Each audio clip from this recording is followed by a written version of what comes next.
Hello दोस्तों। आज मैं आपके लिए जो कक्षा 10 की सामाजिक विज्ञान है उसका जो कोर्स है वो शुरू करने जा रहा हूँ।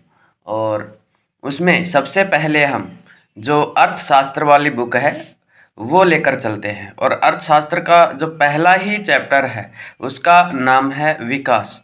आज हम विकास के बारे में जानेंगे और समझेंगे कि विकास के क्या क्या लक्ष्य हो सकते हैं, विकास का अर्थ क्या है। तो इन सभी चीज़ों के बारे में हम जानेंगे। तो चलिए चैप्टर को स्टार्ट करते हैं। तो देखिए दोस्तों, विकास अथवा प्रगति की धारणा हमेशा से हमारे साथ है। हमारी आकांक्षाएं और इच्छाएं हैं कि हम क्या करना चाहते हैं और अपना जीवन कैसे जीना चाहते हैं। इसी तरह हम विचार करते हैं कि कोई देश कैसा होना चाहिए, हमें किन अनिवार्य वस्तुओं की आवश्यकता है, क्या सभी का जीवन बेहतर हो सकता है, लोग मिलजुल कर कैसे रह सकते हैं, क्या और अधिक समानता हो सकती है। ये सभी जो क्वेश्चन हैं, ये क्वेश्चन सबसे पहले ही आपके चैप्टर में पूछे गए हैं कि हमारे जीवन कैसे जीना चाहते हैं, हम जीवन को अपने को कैसे जीवन को जीना चाहते हैं, हमारे विचार हैं, हम विचार कैसे रखते हैं, कोई देश है वो कैसा होना चाहिए। तो ये सभी जो प्रश्न हैं, इन सभी प्रश्नों का एक ही जवाब है और वो क्या है, वो है विकास। अगर हमें इसका जवाब चाहिए तो हमें पहले विकास को समझना होगा कि विकास क्या है। और विकास के ये बहुविध लक्ष्य हैं, विकास के अलग अलग जो ये लक्ष्य हैं, अलग अलग जो प्रश्न हैं, इन सभी प्रश्नों का एक साथ अगर उत्तर देना है तो वो है विकास। तो देखिए, लोग मिलजुल कर कैसे रह सकते हैं, क्या और अधिक समानता हो सकती है। विकास इन सभी प्रश्नों पर विचार करने और इन लक्ष्यों को प्राप्त करने के उपायों से जुड़ा है। और जो ये प्रश्न है, ये जो प्रश्न पूछे गए हैं, इन सभी लक्ष्यों को प्राप्त करने के जो उपाय हैं, जो लक्ष्य हैं, वो लक्ष्य किससे जुड़े हैं, वो सीधे सीधे विकास से जुड़े हुए हैं। आगे देखिए, यह काम जटिल है और इस अध्याय में हम विकास को समझने की प्रक्रिया शुरू करेंगे। आप उच्च कक्षाओं में इन मुद्दों को अधिक गहराई से सीखेंगे। इसके अतिरिक्त ऐसे बहुत से प्रश्नों को उत्तर आपको अर्थशास्त्र में नहीं बल्कि इतिहास और राजनीति विज्ञान के पाठ्यक्रम में भी मिलेंगे। अब देखिए, जो ये इस प्रकार के जो प्रश्न हैं, इन प्रश्नों के उत्तर हम अर्थशास्त्र में जो विकास वाला चैप्टर है, इसी मतलब इनका उत्तर विकास ही नहीं बल्कि इनके अलावा भी जो इतिहास है, जो हमारी प्राचीन जो सभ्यताएं थी, प्राचीन जो परंपराएं थी, उनका जब अध्ययन करते हैं और उस समय हमारा प्राचीन काल में कैसा जीवन था, उस जीवन से और वर्तमान जीवन तक का अगर हम सफर करते हैं तो हमें इन सभी प्रश्नों के उत्तर मिल जाते हैं। मतलब हमारे जो विकास हुआ है, हमने जो लक्ष्य पाए हैं, हमने जो हासिल किया है, उन सभी को किस में रखा जाता है, उन सभी को विकास में रखा जाता है। तो हम इसके बारे में अगर और डिटेल से पढ़ना चाहते हैं तो अधिक गहराई से तो राजनीति विज्ञान में भी पढ़ सकते हैं, इतिहास में भी पढ़ सकते हैं, और जो उच्च कक्षाएं हैं उन उच्च कक्षाओं में इन्हें और अधिक बेहतर समझ सकते हैं।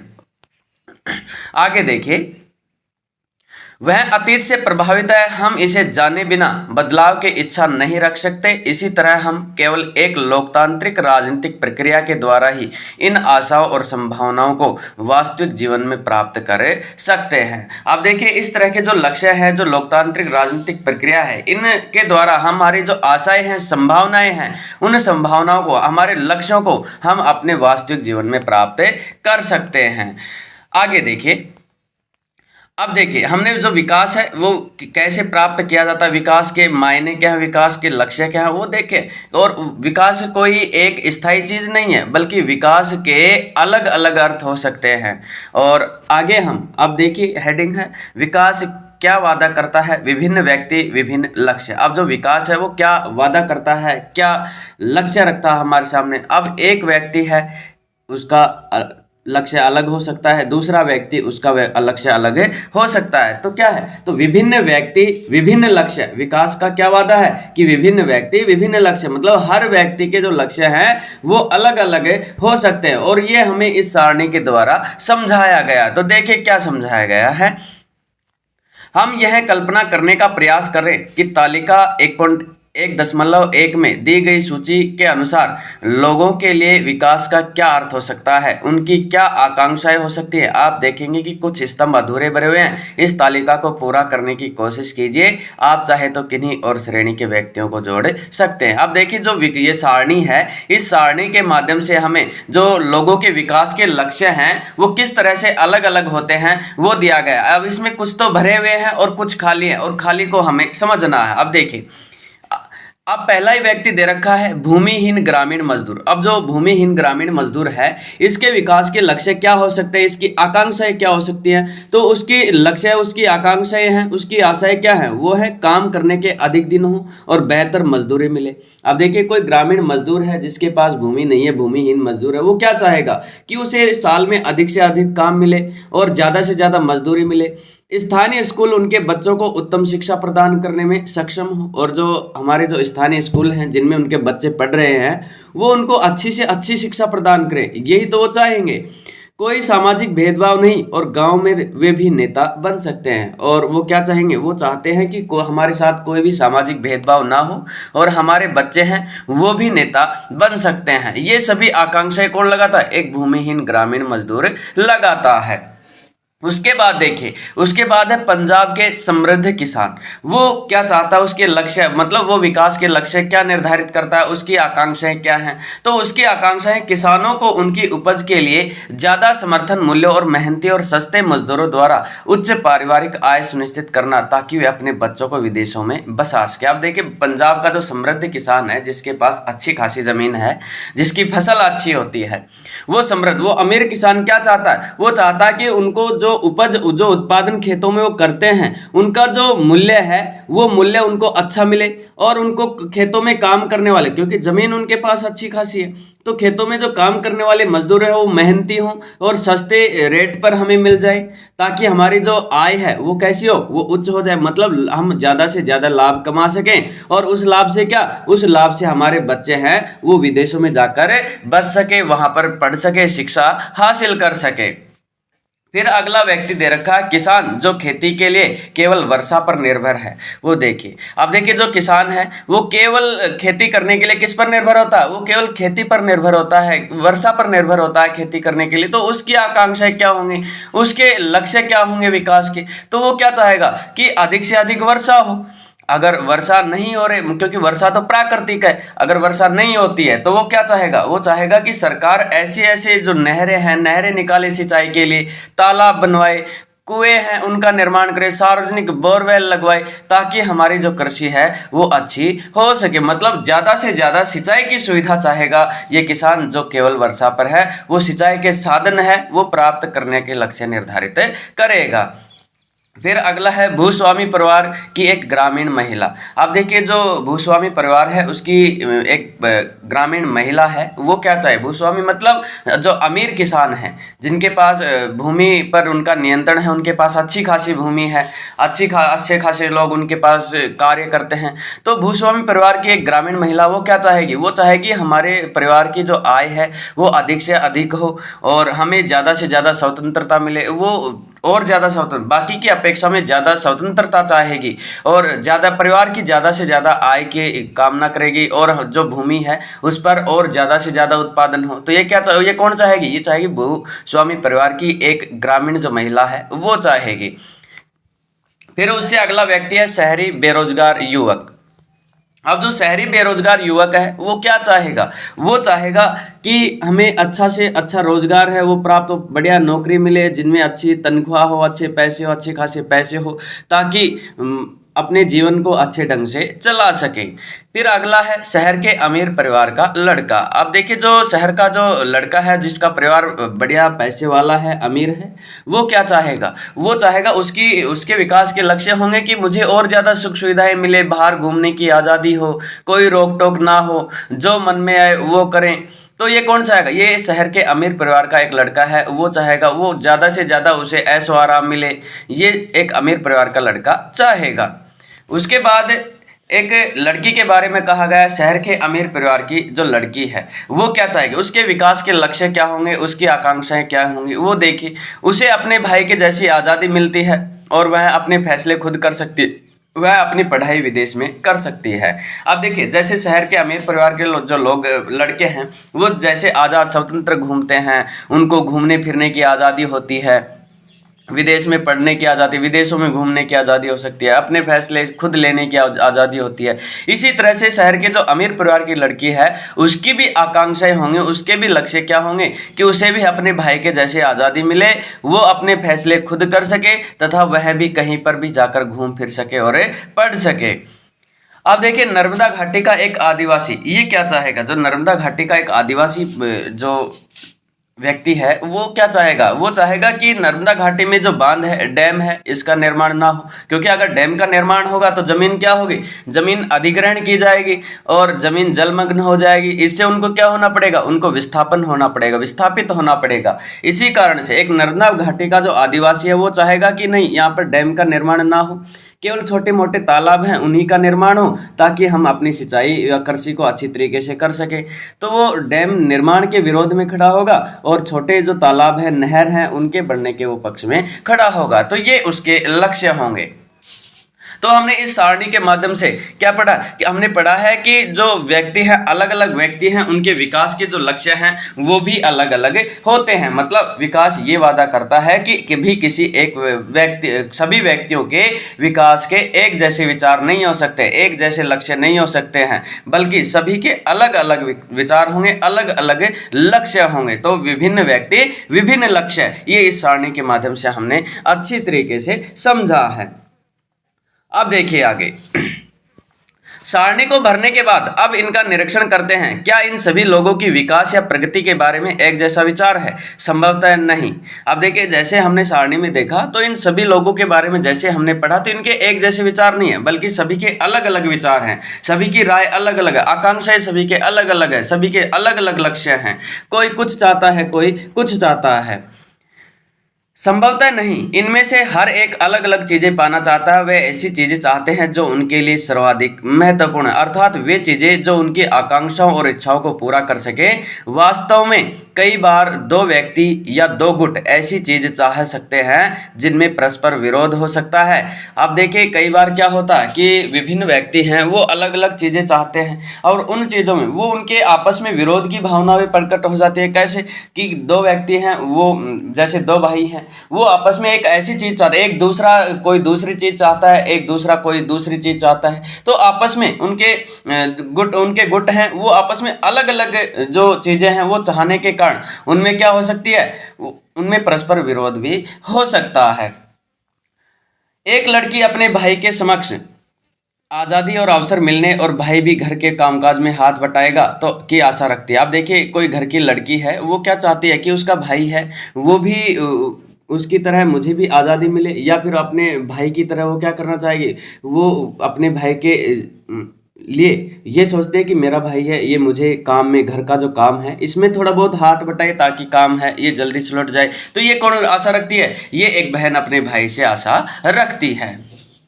हो सकता है कि भाई को यह पसंद न हो। इसी तरह अधिक बिजली पाने के लिए उद्योगपति ज्यादा बांध चाहते हैं। अब देखिए, जैसे वो लड़की चाहती है कि मेरा भाई है, घर के काम काज में हाथ बटवाए, लेकिन हो सकता है कि भाई को ये मंजूर ना हो कि मैं लड़कियों वाला काम थोड़ी करूंगा, है, हो सकता है। और इसी कारण से अब देखिए, जो उद्योगपति हैं वो ज्यादा से ज्यादा बांध चाहते हैं। क्यों चाहते हैं? क्योंकि उनको बिजली की आवश्यकता होती है, उद्योग चलाने के लिए अधिक बिजली की आवश्यकता पड़ती है। तो वो चाहते हैं कि अधिक से अधिक बांध बने, जिससे अधिक से अधिक बिजली उत्पादित हो सके और हमें बिजली की आपूर्ति हो सके। लेकिन इससे जमीन जलमग्न हो सकती है और उन लोगों का जीवन अस्त व्यस्त हो सकता है जो बेघर हो गए, जैसे कि आदिवासी। लेकिन जैसे ही डैम है, बांध हैं, वो बनते हैं तो वह आसपास के जो गाँव हैं, उनकी जो जमीन है वो क्या हो जाती है, वो जलमग्न हो जाती है। और जलमग्न होने के कारण वहाँ के जो लोग थे वो बेघर हो जाते हैं, उनकी जमीन है वो छिन जाती है, उनको विस्थापित होना पड़ता है। जैसे कि यहाँ पर आदिवासियों को बताया गया है, नर्मदा घाटी वाले जो आदिवासी हैं उनको जैसे नर्मदा जो बांध है वो बनाई गई, तो वहाँ के जो आसपास के इलाके थे वो सारे के सारे बांध में डूब गए। वहाँ के उसका जो पानी है उसमें जलमग्न हो गई जमीन। अब उनको क्या होना पड़ा, उनको विस्थापित होना पड़ा था, वहां से अपनी जमीन घर बार छोड़ करके दूसरी जगह जाकर बसना पड़ा था।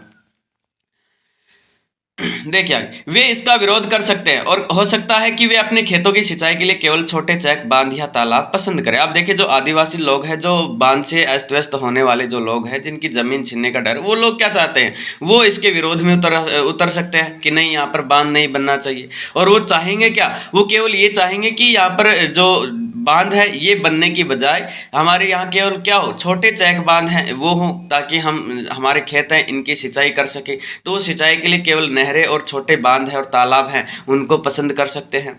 इस तरह दो बातें साफ हैं, एक अलग अलग लोगों के विकास के लक्ष्य भिन्न भिन्न हो सकते हैं। अब देखिए, हमारे सामने ये सब पढ़ने के बाद हमारे सामने दो बातें सामने आती हैं कि अलग अलग लोगों के जो विकास के लक्ष्य हैं वो अलग अलग हो सकते हैं। कैसे, देखिए, एक तो पहली बात तो यह है कि दो भिन्न भिन्न व्यक्ति हैं तो उनके विकास के लक्ष्य भी क्या होंगे, जाहिर सी बात है भिन्न भिन्न होगी। कि एक व्यक्ति के आशय आकांक्षा है, उसके लक्ष्य अलग हो सकते हैं, दूसरे के लक्ष्य है वो अलग हो सकते हैं। तो अलग अलग व्यक्तियों के विकास के जो लक्ष्य हैं वो क्या होंगे, वो भी अलग अलग होंगे। और दूसरा, एक के लिए जो विकास है वह दूसरे के लिए विकास न हो, यहाँ तक कि वह दूसरे के लिए विनाशकारी भी हो सकता है। और दूसरी बात हमारे सामने कौन सी आती है कि जो एक व्यक्ति के लिए विकास की बात होती है कि एक व्यक्ति के लिए यह कार्य विकास है और दूसरे के लिए वह क्या हो सकता है, वह विनाश भी हो सकता है, विनाशकारी भी हो सकता है। जैसे बड़े डैमों का निर्माण अगर करते हैं तो उद्योगपतियों के लिए वो क्या होगा, वो विकास होगा, क्योंकि उन्हें बिजली की आपूर्ति ज़्यादा से ज़्यादा होगी। फिर किसान हैं, जो वहाँ के गांव वाले हैं, आदिवासी हैं, उनका क्या होगा, उनका होगा कि अगर यहाँ पर बांध बनेगा तो उनकी ज़मीनें छिन जाएंगी, उनको विस्थापित होना पड़ेगा, तो उनके लिए क्या हो गया, उनके लिए विनाशकारी हो गया। तो एक व्यक्ति के लिए विकास हो सकता है और दूसरे के लिए वो विनाशकारी भी हो सकता है। अब देखिए आगे, आय और अन्य लक्ष्य। तो देखिए दोस्तों, अब आगे देखिए आय और अन्य लक्ष्य। अब आय, और हमने अब तक पढ़ा है कि विभिन्न व्यक्तियों के विभिन्न लक्ष्य हो सकते हैं। अब उसके द्वारा जो आय है और उसके अलावा जो अन्य लक्ष्य हैं उसके बारे में हम पढ़ते हैं। आप अगर एक बार फिर तालिका 1.1 को देखें तो एक बात समान पाएंगे, लोग चाहते हैं कि उन्हें नियमित काम, बेहतर मजदूरी और अपनी उपज अथवा अन्य उत्पादों के लिए अच्छी कीमतें मिले। दूसरे शब्दों में वो ज़्यादा से ज़्यादा आय चाहते हैं। अगर देखिए, हम जो तालिका है 1.1 उसके बारे में हम एक बार उसको देखेंगे तो हम उनमें एक बात समान पाएंगे, कौन सी, कि सभी लोग क्या चाहते हैं कि उन्हें नियमित काम मिले, बेहतर मजदूरी हो, अपनी उपज है उसकी अच्छी से अच्छी क्या मिले, उन्हें कीमतें मिले। अर्थात दूसरे शब्दों में हम अगर इसको कहें कि वो ज्यादा से ज्यादा क्या चाहते हैं, आय चाहते हैं। अरे एक भूमिहीन ग्रामीण मजदूर हो, वो क्या चाहता है कि उन्हें बेहतर मजदूरी मिले, अच्छी कीमत, अच्छी उसे आय मिले, मतलब मजदूरी भी अच्छी मिले और ज्यादा से ज्यादा दिन काम मिले, तो ताकि उसे आय अच्छी हो सके। पंजाब के समृद्ध किसान क्या चाहते हैं, उनकी उपज का जो मूल्य है वो भी उनको अच्छा मिले। फिर खेतों में किसान करने वाले केवल वर्षा पर जो निर्भर रहते हैं वो क्या चाहते हैं कि अधिक से अधिक सिंचाई की सुविधा मिले ताकि अनाज अच्छा हो और हमारी आय है वो ज़्यादा से ज़्यादा हो। तो ये क्या है, ये सभी लोगों में एक बात हम समान पाते हैं कि वो ज़्यादा से ज़्यादा क्या चाहते हैं, वो आय चाहते हैं, पैसा ज़्यादा से ज़्यादा चाहते हैं। वो उनकी आय है, उनकी आर्थिक स्थिति है वो अच्छी हो। किसी भी तरह से ज्यादा आय चाहने के अतिरिक्त लोग बराबरी का व्यवहार, स्वतंत्रता, सुरक्षा और दूसरे से आदर मिलने की इच्छा भी रखते हैं। अब देखिए, इससे भी ऊपर कि अधिकांश लोग हैं वो आय ही नहीं बल्कि वो ज्यादा आय चाहने के अतिरिक्त और क्या चाहते हैं, वो चाहते हैं कि लोगों को सामने उनको भी बराबरी का जो व्यवहार है वो किया जाए, स्वतंत्रता मिले उन्हें, सुरक्षा और दूसरों से आदर मिलने की जो इच्छा है वो भी वो लोग चाहते हैं। कोई भी लोग है, जाहिर सी बात है, अगर कोई भी लोग है, कोई भी व्यक्ति है, वो चाहेगा कि मुझे आय है वो तो अच्छी मिले ही, इसके अतिरिक्त मुझे समाज में क्या मिले, मान सम्मान मिले, आदर मिले, ये भी उसकी क्या होती है, ये भी उसकी इच्छा होती है। वे भेदभाव से अप्रसन्न होते हैं। ये सभी महत्वपूर्ण लक्ष्य हैं, बल्कि कुछ मामलों में ये अधिक आय और अधिक उपभोग से अधिक महत्वपूर्ण हो सकते हैं। अब देखिए, अधिक से जो लोग हैं वो क्या, जो भेदभावपूर्ण जो नीति होती है उनके प्रति, उससे वो क्या होते हैं, उनके मन को कहीं ना कहीं ठेस लगती है, वो अप्रसन्न होते हैं। ये सभी महत्वपूर्ण क्या है, लक्ष्य हैं कि उनको ये सारे के सारे लक्ष्य हैं, ये महत्वपूर्ण माने गए हैं कि आय के अतिरिक्त और भी कई चीजें हैं जो लोग चाहते हैं, उनका मान सम्मान, आदर है, वो भेदभावपूर्ण जो नीति है वो उनके साथ ना होनी चाहिए, उनका मान सम्मान किया जाए, उनका भी आदर किया जाए, ये भी लोग चाहते हैं। बल्कि कुछ मामलों में ये अधिक आय और अधिक उपभोग से अधिक महत्वपूर्ण हो सकते हैं। अगर बात करें तो कुछ मामलों को अगर हम देखें तो आय है वो ही ज़्यादा इम्पोर्टेंट नहीं होती है। इसके अलावा जो बराबरी का व्यवहार है, स्वतंत्रता है, सुरक्षा है, दूसरों से मान सम्मान मिलने वाली जो इच्छा है, ये और ज़्यादा महत्वपूर्ण हो सकती है।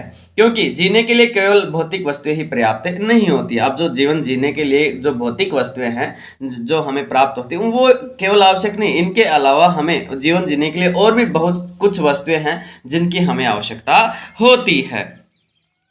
द्रव्य या उससे खरीदी जा सकने वाली भौतिक वस्तुएं एक कारक है जिस पर हमारा जीवन निर्भर है, लेकिन हमारा बेहतर जीवन ऊपर लिखी अभौतिक वस्तुओं पर भी निर्भर करता है। अब देखिए द्रव्य यहाँ पर किसे कहा गया है? द्रव्य यहाँ पर पैसे को कहा गया है कि पैसे से या उससे खरीदे जा सकने वाली जो भौतिक वस्तुएं हैं वो क्या, वो तो मात्र निमित्त एक कारक है, वो तो एक अंश है जिस पर हमारा जीवन क्या है, निर्भर है। उनसे हम उनके उपयोग करके हम जीवन को चला सकते हैं, लेकिन हमारा जो बेहतर जीवन है वो ऊपर लिखी जो अभौतिक वस्तुएं हैं उन पर निर्भर करता है। और कौन सी अभौतिक? बराबरी का व्यवहार, स्वतंत्रता, सुरक्षा, दूसरे से मान सम्मान मिलना, आदर मिलना, भेदभावपूर्ण नीति ना होना, ये सभी जो चीजें हैं ये हमारे जीवन के लिए, बेहतर जीवन के लिए क्या है, इन पर हमारा जो जीवन है वो ज्यादा निर्भर करता है।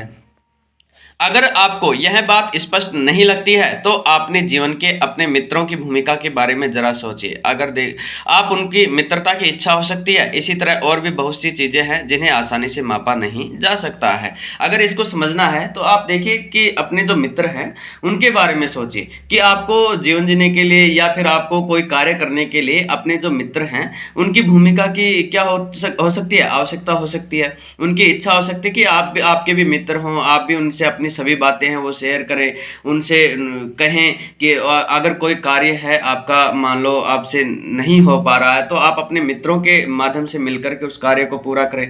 तो क्या है, सभी कार्य जो पैसे से हो सकते हैं क्या? अरे जो मित्र आपको जो कार्य करके दे सकता है वो क्या आप पैसे से खरीद सकते हैं? नहीं खरीद सकते हैं। क्या आप अपने मित्र की जो भावनाएं हैं उसको पैसे से खरीद सकते हैं? अर्थात नहीं खरीद सकते हैं। तो सभी वस्तुएं हैं वो भौतिक वस्तुओं पर टिकी नहीं होते। हमारा जीवन है वो भौतिक वस्तुओं से केवल नहीं चलता, मतलब अर्थात पैसे से ही नहीं चला जा सकता, उससे भी अलग और भी कई वस्तुएं हैं और भावनाएं भी हैं, उनके माध्यम से भी हमारा जीवन चलता है। इसी तरह और भी बहुत सी चीजें हैं जिन्हें आसानी से मापा नहीं जा सकता। आप देखिए आप अपने मित्र की जो मित्रता है उसे माप सकते हैं कि क्या माप सकते हैं क्या कि मेरे मित्र की तो मित्रता 1 किलो है, 2 किलो, ऐसे थोड़ी माप सकते हैं। अरे भौतिक वस्तुएं हैं उनको तो हम माप सकते हैं, लेकिन ये ऐसी वस्तुएं हैं, ऐसी सहायताएं हैं हमारे लिए जिनको मापा नहीं जा सकता है, लेकिन उनका हमारे जीवन में बहुत महत्व है। इनकी प्राय उपेक्षा कर दी जाती है, लेकिन यह निष्कर्ष निकालना गलत होगा कि जिसे मापा नहीं जा सकता वह महत्व नहीं रखता। लेकिन प्राय हम क्या करते हैं, जो ऐसी वस्तुएं हैं उनको हम इग्नोर कर देते हैं। कुछ समय के लिए याद रखते हैं, लेकिन समय बीत जाने के साथ हम उन बातों को इग्नोर करके भूल जाते हैं कि नहीं, सब कुछ हम नहीं किया है, हमारे पैसे के दम पर हुआ। नहीं, ऐसा नहीं है, बल्कि निष्कर्ष तो यह निष्कर्ष निकालना गलत होगा कि जो वस्तुएं जिनको मापा नहीं जा सकता, जिनको तोला मापा नहीं जा सकता है, वह महत्व नहीं रखते, अर्थात वह भी हमारे जीवन में महत्वपूर्ण होती हैं। आगे ये देखिए, ये चित्र है जिसमें नर्मदा घाटी में लोग प्रदर्शन करते हुए, नर्मदा घाटी के जो आदिवासी लोग हैं, किसान हैं, वो विरोध प्रदर्शन कर रहे हैं कि जो डैम है वो ना बने ताकि हमें विस्थापित ना होना पड़े, हमारी जमीनें ना छीने। आगे देखिए एक और उदाहरण देखिए, अगर आपको कहीं दूर दराज के इलाके में नौकरी मिलती है। अब देखिए एक उदाहरण और दिया गया है जिसके माध्यम से हमें समझाया गया कि आय और अन्य लक्ष्य, कि आय महत्वपूर्ण है या फिर अन्य जो लक्ष्य हैं वो महत्वपूर्ण है, उसका एक और उदाहरण दिया गया है।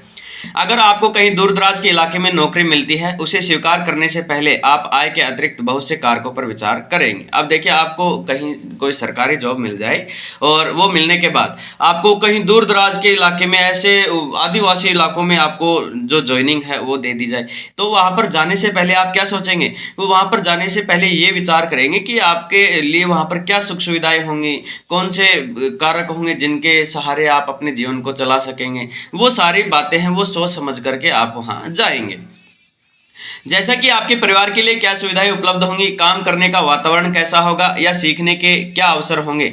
दूसरी नौकरी में यद्यपि आपको वेतन कम मिलता है, लेकिन यह नियमित रोजगार हो सकता है जो आपकी सुरक्षा की भावना को बढ़ाता है। एक अन्य नौकरी अधिक वेतन दे सकती है लेकिन कार्य की सुरक्षा नहीं, और हो सकता है कि आपके परिवार के लिए पर्याप्त समय भी नहीं मिले। इससे आपकी सुरक्षा और स्वतंत्रता की भावना कम हो जाएगी। अब देखिए, आपको एक नौकरी तो दे दी गई कि आपकी 1 लाख तनख्वाह है, और आपको ऐसे उबड़ खाबड़ पहाड़ी इलाकों में जहां पर कोई मनुष्य है वो दूर दराज तक नहीं दिखता, या फिर रेगिस्तान वाले इलाकों में आपको भेज दिया जाता है, या फिर समुद्र के बीच आपको काम करने के लिए भेज दिया जाता है। तो आप क्या सोचेंगे कि आपको वहां पर क्या सुविधाएं उपलब्ध होंगी, वहां का वातावरण क्या होगा, क्या आप उस वातावरण के अनुसार ढल पाएंगे या नहीं, ये सो विचार करेंगे। हाँ, हालांकि आय आपको ज्यादा मिल रही है, और दूसरी नौकरी आपको कम वेतन मिलता है, और आपके गांव में ही आपको मान लो जॉब दे दी जाती है, वेतन कम है, लेकिन वहां पर क्या रोजगार भी नियमित है, मतलब कोई हटा नहीं सकता है बीच में। तो आप क्या करेंगे, आपकी सुरक्षा की जो भावना है वो उसको बढ़ाती है कि हाँ, हम यहाँ पर रह रहे हैं और यहाँ पर हम वातावरण के अनुसार ढल रहे हैं, हमारा जीवन अच्छा चल रहा है। तो आप अपनी सुख सुविधाएं, अपनी सुरक्षा है उसको यहाँ पर देखेंगे। अब देखिए, जो अन्य नौकरी है वो आपको वेतन तो अधिक दे सकती है, लेकिन वो सुरक्षा नहीं दे सकती। जो ज्यादा वेतन वाली है वो आपको वेतन तो दे रही है, लेकिन वो सुरक्षा नहीं दे रही है। और दूसरी कम वेतन दे रही है, और लेकिन आपको सुरक्षा दे रही है, आपके परिवार को सुख सुविधाएं सारी मिल रही हैं। तो आप क्या करेंगे, आप ये करेंगे कि वो जो कम वेतन वाली नौकरी है वो ज्वाइन करेंगे। जो ज्यादा है उसको सुरक्षा की भावना को मद्देनजर रखते हुए आप उसको क्या करेंगे, उसको छोड़ देंगे। तो ये क्या है, इससे क्या होगा, इससे आपके परिवार के लिए पर्याप्त समय भी नहीं मिल पाता है। दूर दराज की जो नौकरी है उसमें आप अपना तो अपने परिवार से समय पर मिल सकते हैं। मान लो घर पर कोई घटना हो गई तो फिर क्या करेंगे, आप वहां से आएंगे, इतने समय तक तो पता नहीं क्या हो जाए। तो ना तो आप अपने परिवार के लिए पर्याप्त समय निकाल पाते हैं, ना ही वहाँ आपकी सुरक्षा होती है, ना ही स्वतंत्रता की जो भावना है वो वहाँ पर कम हो, जो स्वतंत्रता की भावना वो भी आपकी कम हो जाएगी। आप वहाँ पर घुटन महसूस करने लगेंगे, परिवार से अलग थलग अपने आप को मानने लगेंगे। तो ये क्या है, ये सभी बातों के बारे में सोचना पड़ता है कि आय है वो ही हमारा विकास का लक्ष्य नहीं, बल्कि अन्य जो लक्ष्य हैं, अन्य जो वस्तुएं हैं वो भी हमारे विकास के लक्ष्य में शामिल हो सकते हैं। अब देखिए, इसी तरह के लिए लोग मिले जुले लक्ष्यों को देखते हैं। अब देखिए, इस उदाहरण के बाद हम पाते हैं कि जो लोग हैं वो इन्हीं बातों को देखते हुए जो मिले जुले लक्ष्य हैं उनको देखते हैं कि आय भी अच्छी खासी हो और सुरक्षा भी हमें खूब मिल जाए। यह सच है कि यदि महिलाएं वेतनभोगी कार्य करती हैं तो घर और समाज में उनका आदर बढ़ता है। अब देखिए, ये भी सच्चाई है कि कोई महिला है वो अगर वेतनभोगी कार्य करती है, मतलब पैसे के बदले अगर कोई कार्य करती है, मान लो कोई नौकरी करती है, तो उसके घर में उसका मान सम्मान बढ़ता है, उसका आदर होता है। तथापि यह भी सच है कि अगर महिलाओं के लिए आदर, तो घर में उनके कामकाज से ज्यादा हाथ बटाया जाएगा। अब देखिए, अगर महिलाओं का घर में आदर है, महिलाओं के लिए आदर है, तो उसका घर में भी उसके जो सास ससुर हैं, उसके जो परिवार हैं वाले हैं, भाई हैं, या फिर उसके जो और रिलेटिव हैं, वो क्या करेंगे, वो उसके कार्य में भी हाथ बटाएंगे कि उनका और अधिक मान सम्मान होगा। नहीं, अरे नहीं, आप रहने तो हम कर लेंगे, ये कहेंगे कि नहीं, अरे कहेंगे। और घर से बाहर काम करने वाली महिलाओं को अधिक स्वीकार किया जाएगा, और जो घर से बाहर जो काम करने वाली महिलाएं, वेतनभोगी जो महिलाएं हैं, जो नौकरी करती हैं, उनको अधिक से अधिक मान सम्मान दिया जाएगा, उनको अधिक स्वीकार किया जाएगा, उनका आदर किया जाएगा। सुरक्षित और संरक्षित वातावरण के कारण ज्यादा महिलाएं विभिन्न प्रकार की नौकरियां या व्यापार कर सकती हैं। अब देखिए, जो सुरक्षित और जो संरक्षित वातावरण है अगर वो मिल जाए महिलाओं को, तो ज्यादा से ज्यादा जो महिलाएं हैं वो विभिन्न प्रकार की जो नौकरियां हैं वो भी कर सकती हैं, व्यापार भी कर सकती हैं। इसलिए लोगों के विकास के लक्ष्य केवल बेहतर आय के ही नहीं होते, बल्कि जीवन में अन्य महत्वपूर्ण चीजों के बारे में भी होते हैं। अब देखिए, क्या कहा कि जो मनुष्य है उसके जो विकास के जो लक्ष्य हैं वो बेहतर आय के लिए नहीं, बल्कि जीवन में अन्य जो महत्वपूर्ण जो चीजें हैं उनको पाने के बारे में भी, उन लक्ष्यों को हासिल करने के बारे में भी हो सकते हैं। आगे देखिए, अब ये जो प्रश्न है ये इन पर आप विचार खुद भी कर सकते हैं। आगे देखिए, राष्ट्रीय विकास। तो देखिए, राष्ट्रीय जो विकास है, राष्ट्रीय विकास को हम कैसे निर्धारित कर सकते हैं, राष्ट्रीय विकास है इसके क्या क्या लक्ष्य हो सकते हैं उसके बारे में अब हम देखते हैं। तो देखिए, जैसा कि हमने ऊपर देखा, यदि लोगों के लक्ष्य भिन्न हैं तो उनकी राष्ट्रीय विकास के बारे में धारणा भी भिन्न होगी। अब देखिए, जो लोगों के लक्ष्य हैं, उनके जो विचार हैं, वो अगर अलग-अलग हैं, तो उनके राष्ट्रीय जो विकास है, उसके बारे में जो धारणाएँ हैं, उनके बारे में जो विचार हैं, वो भी क्या होंगे? वो भी अलग-अलग होंगे। आपस में इस विषय पर चर्चा कीजिए कि भारत को विकास के लिए क्या करना चाहिए। तो हमें क्या करना चाहिए? जो भारत है, इसके विकास के लिए हमें कौन-कौन से कार्य करना चाहिए, उसके क्या-क्या लक्ष्य हैं, वो हमें निर्धारित करने चाहिए। तो इस पर हमें क्या करनी है? इस पर चर्चा करनी है। तो देखिए, चर्चा करते हैं।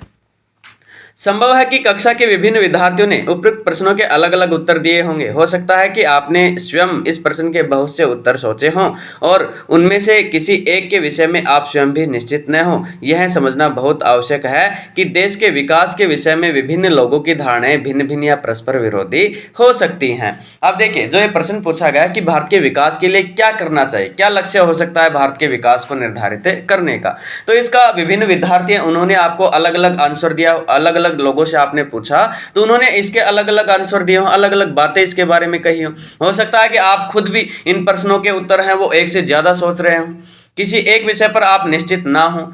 ये समझना बहुत ही आवश्यक है, बहुत ही महत्वपूर्ण है कि इस विषय में जो लोग हैं, उनकी राय अलग-अलग होंगी, भिन्न-भिन्न प्रकार के उनके विचार होंगे, उनके लक्ष्य इसके बारे में अलग-अलग होंगे। हो सकता है कि एक के लिए अगर देश का जो विकास हो रहा है, कि एक कहे कि सड़कों का निर्माण हो, यही विकास है, दूसरा कह रहा है कि जो रेलवे है उसका निर्माण हो, यही विकास है, तीसरा कह रहा है कि बुलेट ट्रेन है उसको चालू किया जाए, यही विकास है। तो ये क्या है? अलग-अलग व्यक्तियों की अलग-अलग राय, कि एक सड़कों के निर्माण को विकास मान रहा है, दूसरा बुलेट ट्रेन के विकास को क्या मान रहा है? विकास मान रहा है। तीसरा कह रहा है कि नहीं, अंतरिक्ष क्षेत्र में हमें अधिक से अधिक जो प्रभाव है वो स्थापित करना है, अंतरिक्ष क्षेत्र में हमें अधिक से अधिक ऊंचाई हासिल करनी है, उसे विकास मानता हो। तो ये क्या है? अलग-अलग व्यक्तियों की जो राय है, अलग-अलग जो उनके विचार हैं, वो अलग-अलग होंगे। विकास के बारे में उनकी धारणाएं क्या होंगी? अलग-अलग होंगी। हो सकता है कि दो व्यक्तियों की जो विकास की धारणाएं वो परस्पर विरोधी भी हो सकती हैं। जैसे उद्योगपतियों के लिए बांधों का निर्माण क्या है? विकास है, लेकिन किसान आदिवासी लोग हैं, उनके लिए उनके डैमों के निर्माण में, बांधों के निर्माण में वो विरोध करते हैं, ताकि वो उनको विस्थापित ना होना पड़े। तो ये क्या है? आपस में विरोधी भी हो सकती हैं।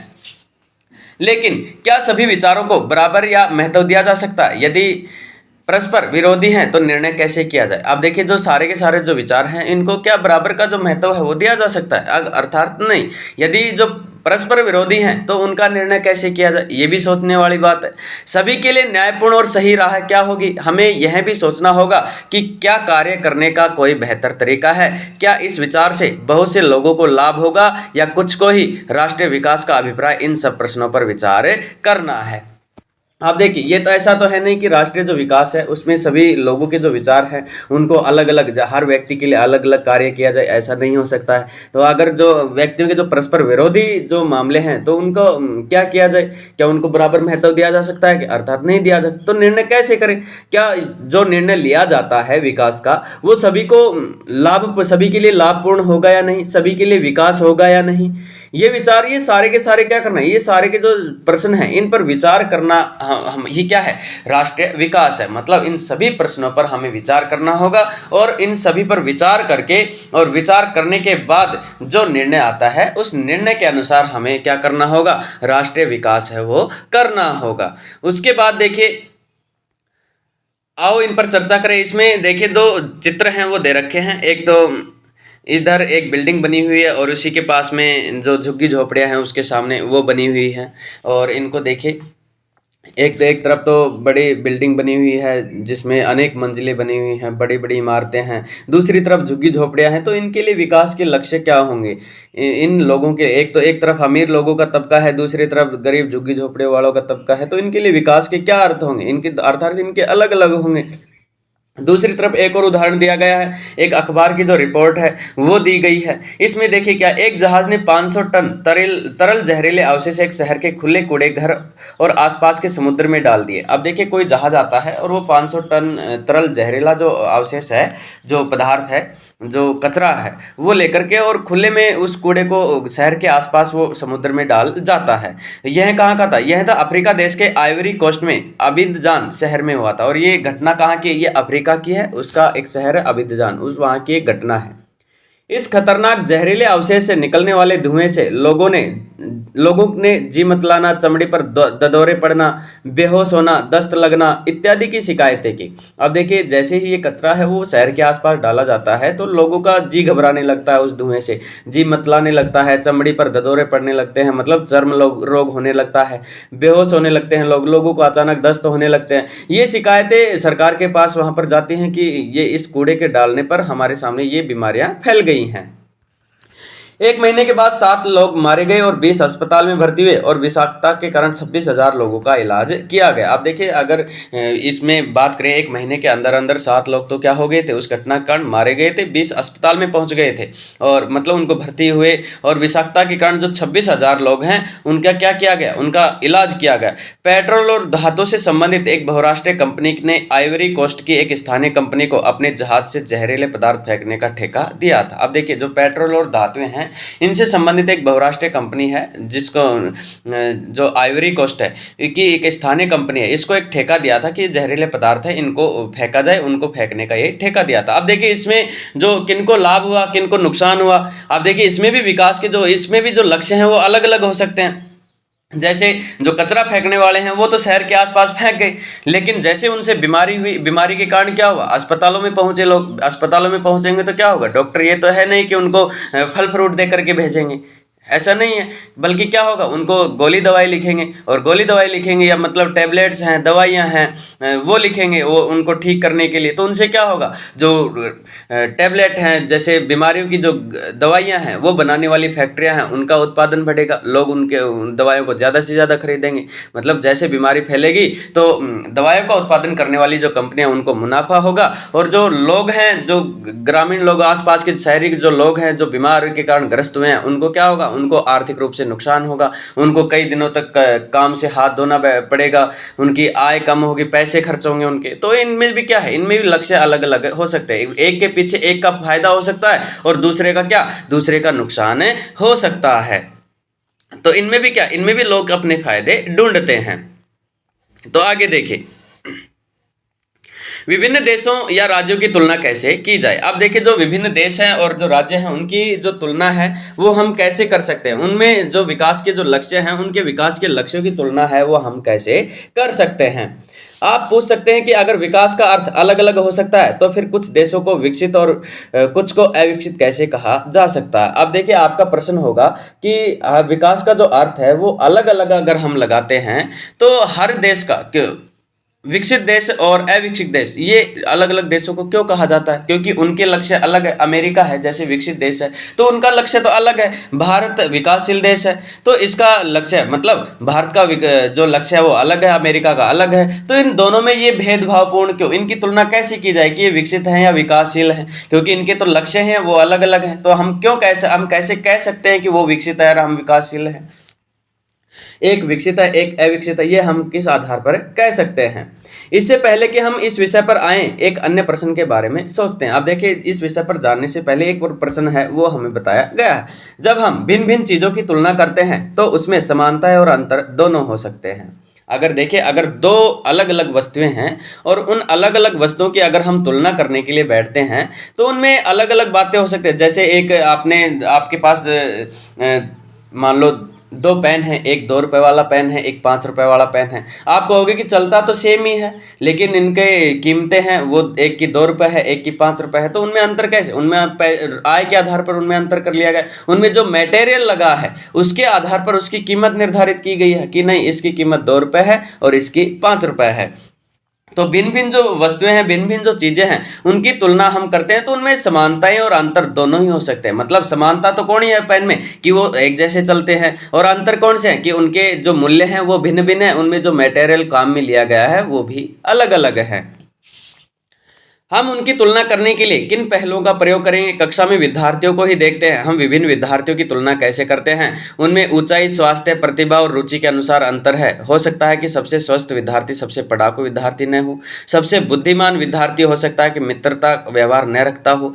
तो हम विद्यार्थियों की तुलना कैसे करते हैं। अब देखिए, एक और उदाहरण दिया गया, जैसे विद्यार्थियों को उदाहरण के रूप में पेश किया गया है कि हम विद्यार्थी हैं कक्षा में, उनकी तुलना कैसे करते हैं। तो उनमें ऊंचाई है, उनके स्वास्थ्य है, उनके प्रतिभा है, उनकी जो रुचि रुचि है कैसी है पढ़ाई में, उसके अनुसार हम उसमें अंतर करते हैं। हाँ, सीधी सी बात है कि हम अंतर कैसे करते हैं कक्षा में, कि कोई विद्यार्थी है वो अच्छा पढ़ता है तो हम उसे कहेंगे कि नहीं ये अच्छा विद्यार्थी है, सिंसियर है, चाहे वो कितनी ही बदमाशी करता हो फिर भी हम क्या कहेंगे, नहीं बढ़िया पढ़ता है, बढ़िया सिंसियर बच्चा है। लेकिन क्या ये काफ़ी होगा कि उनमें अंतर करें? अर्थात नहीं, ये काफ़ी नहीं है, ये सही मापने की पद्धति नहीं है। सबसे हो सकता है कि सबसे स्वस्थ जो विद्यार्थी है वो पढ़ाकू विद्यार्थी न हो। मान लो कोई स्वस्थ विद्यार्थी है, वो पढ़ने वाला न हो, उसका स्वास्थ्य तो ठीक है लेकिन वो पढ़ने वाला नहीं हो। और मान लो किसी का स्वास्थ्य अच्छा नहीं है लेकिन वो तेज पढ़ने वाला, उसका दिमाग, उसका IQ लेवल है वो अच्छा हो। उसी के आधार पर आगे देखिए, हो सकता है सबसे बुद्धिमान विद्यार्थी हो सकता है लेकिन मित्रता व्यवहार नहीं रखता हो। और हो भी सकता है कि क्लास में जो सबसे अच्छा पढ़ने वाला जो विद्यार्थी है वो मित्रता का व्यवहार ना रखता हो, क्लास में किसी से दोस्ती है, किसी से बातचीत है वो करने का व्यवहार ना रखता हो। तो ये क्या है, वो अपनी अपनी रुचि होती है, उनके लक्ष्य हैं, उनकी जो विचार हैं वो अलग अलग हो सकते हैं।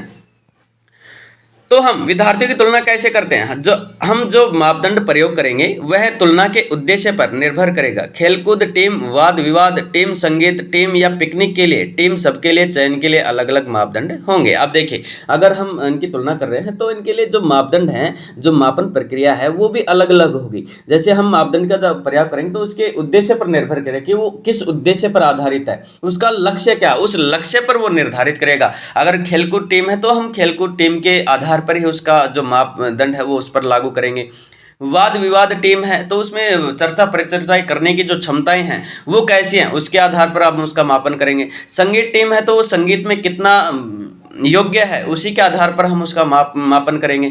या पिकनिक के लिए टीम का गठन करेंगे तो पिकनिक के क्षेत्र में कि जो जहाँ पर हम घूमने जा रहे हैं उस क्षेत्र के बारे में कौन अधिक में ज़्यादा जानने वाला है, तो उसके लिए हम ऐसी टीम का गठन करेंगे कि नेतृत्व करता इस टीम का कौन होगा। तो उस ऐसे ही जो विकास के लक्ष्य हैं, जैसा लक्ष्य है वैसी मापन प्रक्रिया हम निर्धारित है उसके साथ करेंगे। मतलब जैसा जिसका उद्देश्य होगा उस उद्देश्य के अनुसार ही क्या होगा, उसके मापन जो प्रक्रिया है वो मापन प्रक्रिया निर्धारित की जाएगी।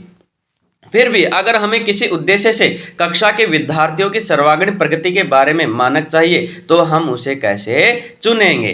तो इसके बारे में देखिए, अगर कोई विद्यार्थी है उस विद्यार्थी के बारे में हमें सर्वांगीण जो मानक प्रक्रिया है, प्रगति है कि उसने विकास के अब तक क्या क्या लक्ष्य निर्धारित किए, उसने क्या क्या प्रगति की है स्कूल में आने के बाद, तो उसके सारे के सारे जो मानक हमें चाहिए तो हम उसको कैसे चुन सकते हैं?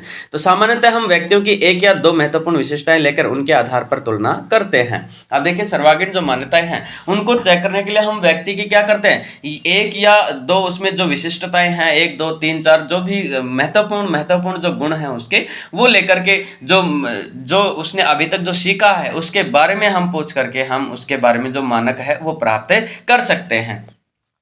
सामान्यतः हम व्यक्तियों की एक या दो महत्वपूर्ण विशिष्टताएं लेकर उनके आधार पर तुलना करते हैं। तुलना के लिए क्या महत्वपूर्ण विशिष्टताएं चुनी जाएं, इस पर मतभेद हो सकते हैं। अब देखिए, जो तुलनाएं हैं, हम सामान्यतः जो व्यक्ति हैं उनकी एक या दो महत्वपूर्ण जो विशिष्ट जो बातें हैं वो लेकर के हम उनके आधार पर उनकी तुलना कर लेते हैं।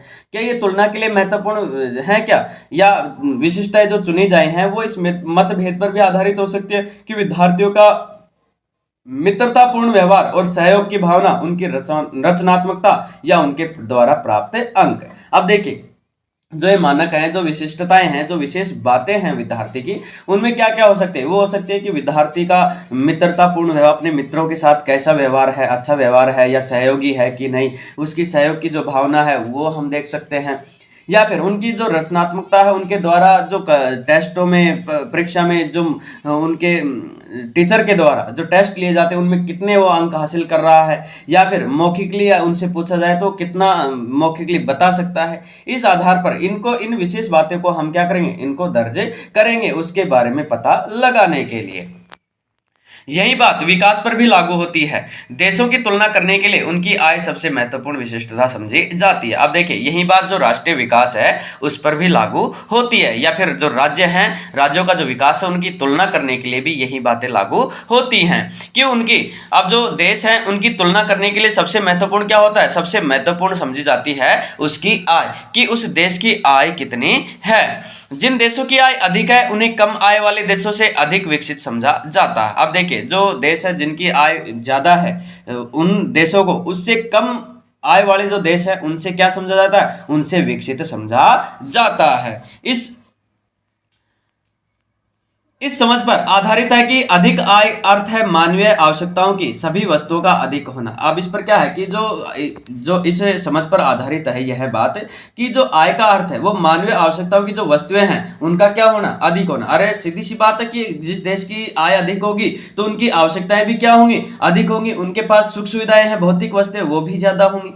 जो भी लोगों को पसंद है और जो उनके पास होना चाहिए वे उन सभी वस्तुओं को अधिक आय के द्वारा प्राप्त कर पाएंगे। और जिस देश की अच्छी खासी आय है, जिन देश के लोगों की आय अच्छी है, वो क्या करेंगे, उनके पसंद की जो वस्तुएं हैं उनको अपनी आय के द्वारा वो क्या कर लेंगे, वो प्राप्त कर लेंगे। इसलिए ज्यादा आय अपने आप में महत्वपूर्ण लक्ष्य समझा जाता है। और इसी कारण से हम क्या समझते हैं कि जिसके पास ज्यादा आय है वो अपने आप में महत्वपूर्ण लक्ष्य है, मतलब ज्यादा आय वाला ज्यादा महत्वपूर्ण है। अब एक देश की आय क्या है, अंतर्दृष्टि से किसी देश की आय उस देश के सभी निवासियों की आय है। इससे हमें देश की कुल आय ज्ञात होती है। अब देखिए हम किसी देश की जो आय है वो निर्धारित कैसे करते हैं कि जो देश है उसके समस्त जो व्यक्ति हैं, किसी देश की जो निवासी लोग हैं उन सभी लोगों की जो आय होती है वही क्या है, वही उस देश की आय है। इससे क्या होती है, हमें उस देश की कुल आय है वो प्राप्त होती है। मतलब देश में निवास करने वाले लोगों की जो आय है वही उस देश की आय कहलाएगी। लेकिन देशों के बीच तुलना करने के लिए कुल आय इतना उपयुक्त माप नहीं है। लेकिन हम एक से अधिक देशों की अगर तुलना करते हैं तो उनमें जो लोगों की आय है कुल, उसकी जो कुल आय है वो इतना महत्वपूर्ण नहीं होते, क्योंकि किसी देश की जो जनसंख्या है वो कम है, किसी देश की ज़्यादा है, तो उसमें कुल आय है वो ऐसे निर्धारित नहीं हो सकती है। कुल आय की तुलना करने से हमें यह ज्ञात नहीं होगा कि औसत व्यक्ति क्या कमा रहा है। और अगर हम कुल आय किसी देश की ज्ञात करते हैं, कुल राष्ट्रीय आय ज्ञात करते हैं, तो इससे हमें यह पता नहीं चल सकता कि उस देश में निवास करने वाले जो व्यक्ति हैं उसकी आय कितनी है, मतलब उस व्यक्ति की औसत आय कितनी है, वो कितना कमा रहा है, वो हमें पता नहीं चलेगा। इससे तो हमें उस देश की जो कुल आय है, उस देश की जो कुल संपत्ति है उसके बारे में हमें पता चलता है, वहां पर निवास करने वाले व्यक्तियों की आय के बारे में थोड़ी पता चलेगा। उसके आगे देखिए, क्या एक देश के लोग दूसरे देश के लोगों से बेहतर हैं, इसलिए हम औसत आय की तुलना करते हैं। और इसी के लिए हम एक देश से दूसरे देश के लोग बेहतर हैं या नहीं इसका पता लगाने के लिए हम क्या करते हैं, हम उस देश की औसत आय है उसकी तुलना करते हैं। मतलब उस देश की जो कुल आय है, प्रति व्यक्ति आय है, औसत आय है, उसको हम देखते हैं। जो देश की कुल आय को कुल जनसंख्या से भाग देकर निकाली जाती है, औसत आय को प्रति व्यक्ति आय भी कहा जाता है। अब देखिए जो औसत आय है वो कैसे, जो देश की कुल आय है, मतलब देश के निवासियों की जो कुल आय है, उस देश की जो कितने जो टोटल जो इनकम है, टोटल आय है, उसमें किसका भाग देंगे, उसमें देंगे उस देश में निवास करने वाले जो लोग हैं वो कितने हैं। मतलब जैसे मान लो भारत की जो राष्ट्रीय आय है वो सालाना आप एक निश्चित क्राइटेरिया लगाकर चलते हैं तो उसमें किसका भाग देंगे, भारत की जो जनसंख्या है लगभग 140 करोड़, उसका भाग देंगे। मतलब किसी देश की अगर हमें औसत आय निकालनी है, प्रति व्यक्ति आय निकालनी है, तो उसमें उस देश की कुल आय में से उस देश की जो जनसंख्या है उसका भाग दे देंगे। जनसंख्या का भाग किस में देंगे, कुल आय में जनसंख्या का भाग देंगे। तो हमारे सामने क्या आएगी, हमारे सामने औसत आय या प्रति व्यक्ति आय निकल कर आ जाएगी। विश्व बैंक की विश्व विकास रिपोर्ट के अनुसार देशों का वर्गीकरण करने से इस मापदंड का प्रयोग किया गया। अब देखिए जो विश्व बैंक है और विश्व विकास रिपोर्ट है, इसके अनुसार देशों का जो वर्गीकरण है वो करने के लिए जो औसत आय है, प्रति व्यक्ति आय है, इस मापदंड का प्रयोग किया गया है। वे देश जिनकी 2019 में प्रति व्यक्ति आय $में 49,300 प्रति वर्ष या उससे अधिक है, उसे समृद्ध अथवा उच्च आय देश। और वे देश जिनकी प्रति व्यक्ति आय $2500 प्रति वर्ष या उससे कम है, उन्हें निम्न आय वाला देश कहा गया। अब देखिए जो विश्व विकास बैंक है और जो विश्व बैंक है, विश्व विकास रिपोर्ट है, वो प्रति व्यक्ति आय को, औसत आय को मापदंड मानती है और इस मापदंड के अनुसार देशों का क्या करती है, वर्गीकरण करती है कि कौन सा देश विकसित है, कौन सा अविकसित है। तो उसमें जो 49,300 ये 2019 की गणना है, जिसमें $49,300 है प्रति वर्ष जिस देश की आय है, तो वो तो क्या, कौन सा, वो तो उच्च आय वाला या विकसित देश समझा जाएगा। और जिस देश की प्रति व्यक्ति आय $2500 प्रति वर्ष या उससे कम है, उसे निम्न आय वाला देश कहा जाएगा। अब देखिए इसमें भारत की स्थिति क्या है। भारत आय वर्ग के देशों में आता है। भारत कौन से मध्य आय वर्ग के जो देश है उनमें शामिल होता है, क्योंकि उसकी प्रति व्यक्ति आय 2019 में केवल $6700 प्रति वर्ष थी। अब देखिए यूनाइटेड स्टेट मतलब जो भारत की जो आय है वो सालाना 2019 की जो दर बताई गई है, यहाँ पर 19 की जो बात कही गई है कि भारत की जो सालाना वार्षिक प्रति व्यक्ति आय थी वो कितनी थी, वो $6700 थी 2019 के अनुसार। तो भारत क्या है, वो है मध्य आय वर्ग के देशों में आता है। उसी अब आगे देखिए, समृद्ध देशों जिनमें मध्य पूर्व के देश और अन्य छोटे देश शामिल नहीं है को आमतौर पर विकसित देश कहा जाता है। आप देखिए जो समृद्ध देश हैं जिनकी आय 49,300 प्रति वर्ष या उससे अधिक है, या फिर छोटे देश जो इनमें शामिल नहीं है, उनको आमतौर पर कैसे, उनको विकसित देश कहा जाता है। आगे देखिए औसत आय। अब जो औसत आय है उसके बारे में हम देखते हैं, प्रति व्यक्ति आय है वो क्या है। यद्यपि औसत आय तुलना के लिए उपयोगी है, परंतु इनके द्वारा असमानताओं की जानकारी नहीं मिलती है। अब जो औसत आय है वो तुलना के लिए तो उपयोगी हो सकती है, लेकिन इसके आधार पर जो असमानताएं हैं उन असमानताओं के बारे में हम जानकारी हासिल नहीं कर सकते हैं।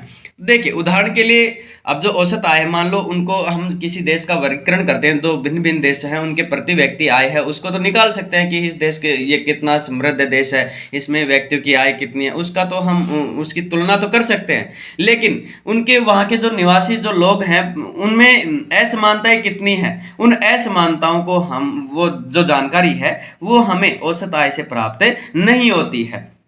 अब देखिए इसमें एक उदाहरण दिया गया। उदाहरण के लिए दो देश क और ख पर विचार करते हैं।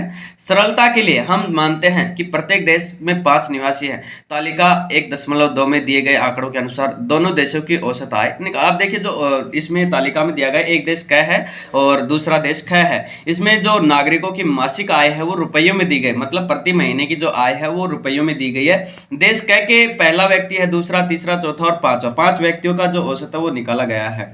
अब इसमें एक की आय है 9,500, दूसरे की है 10,500, तीसरे की है 9,800 और चौथे की है 10,000 और पांचवे की है 10,500।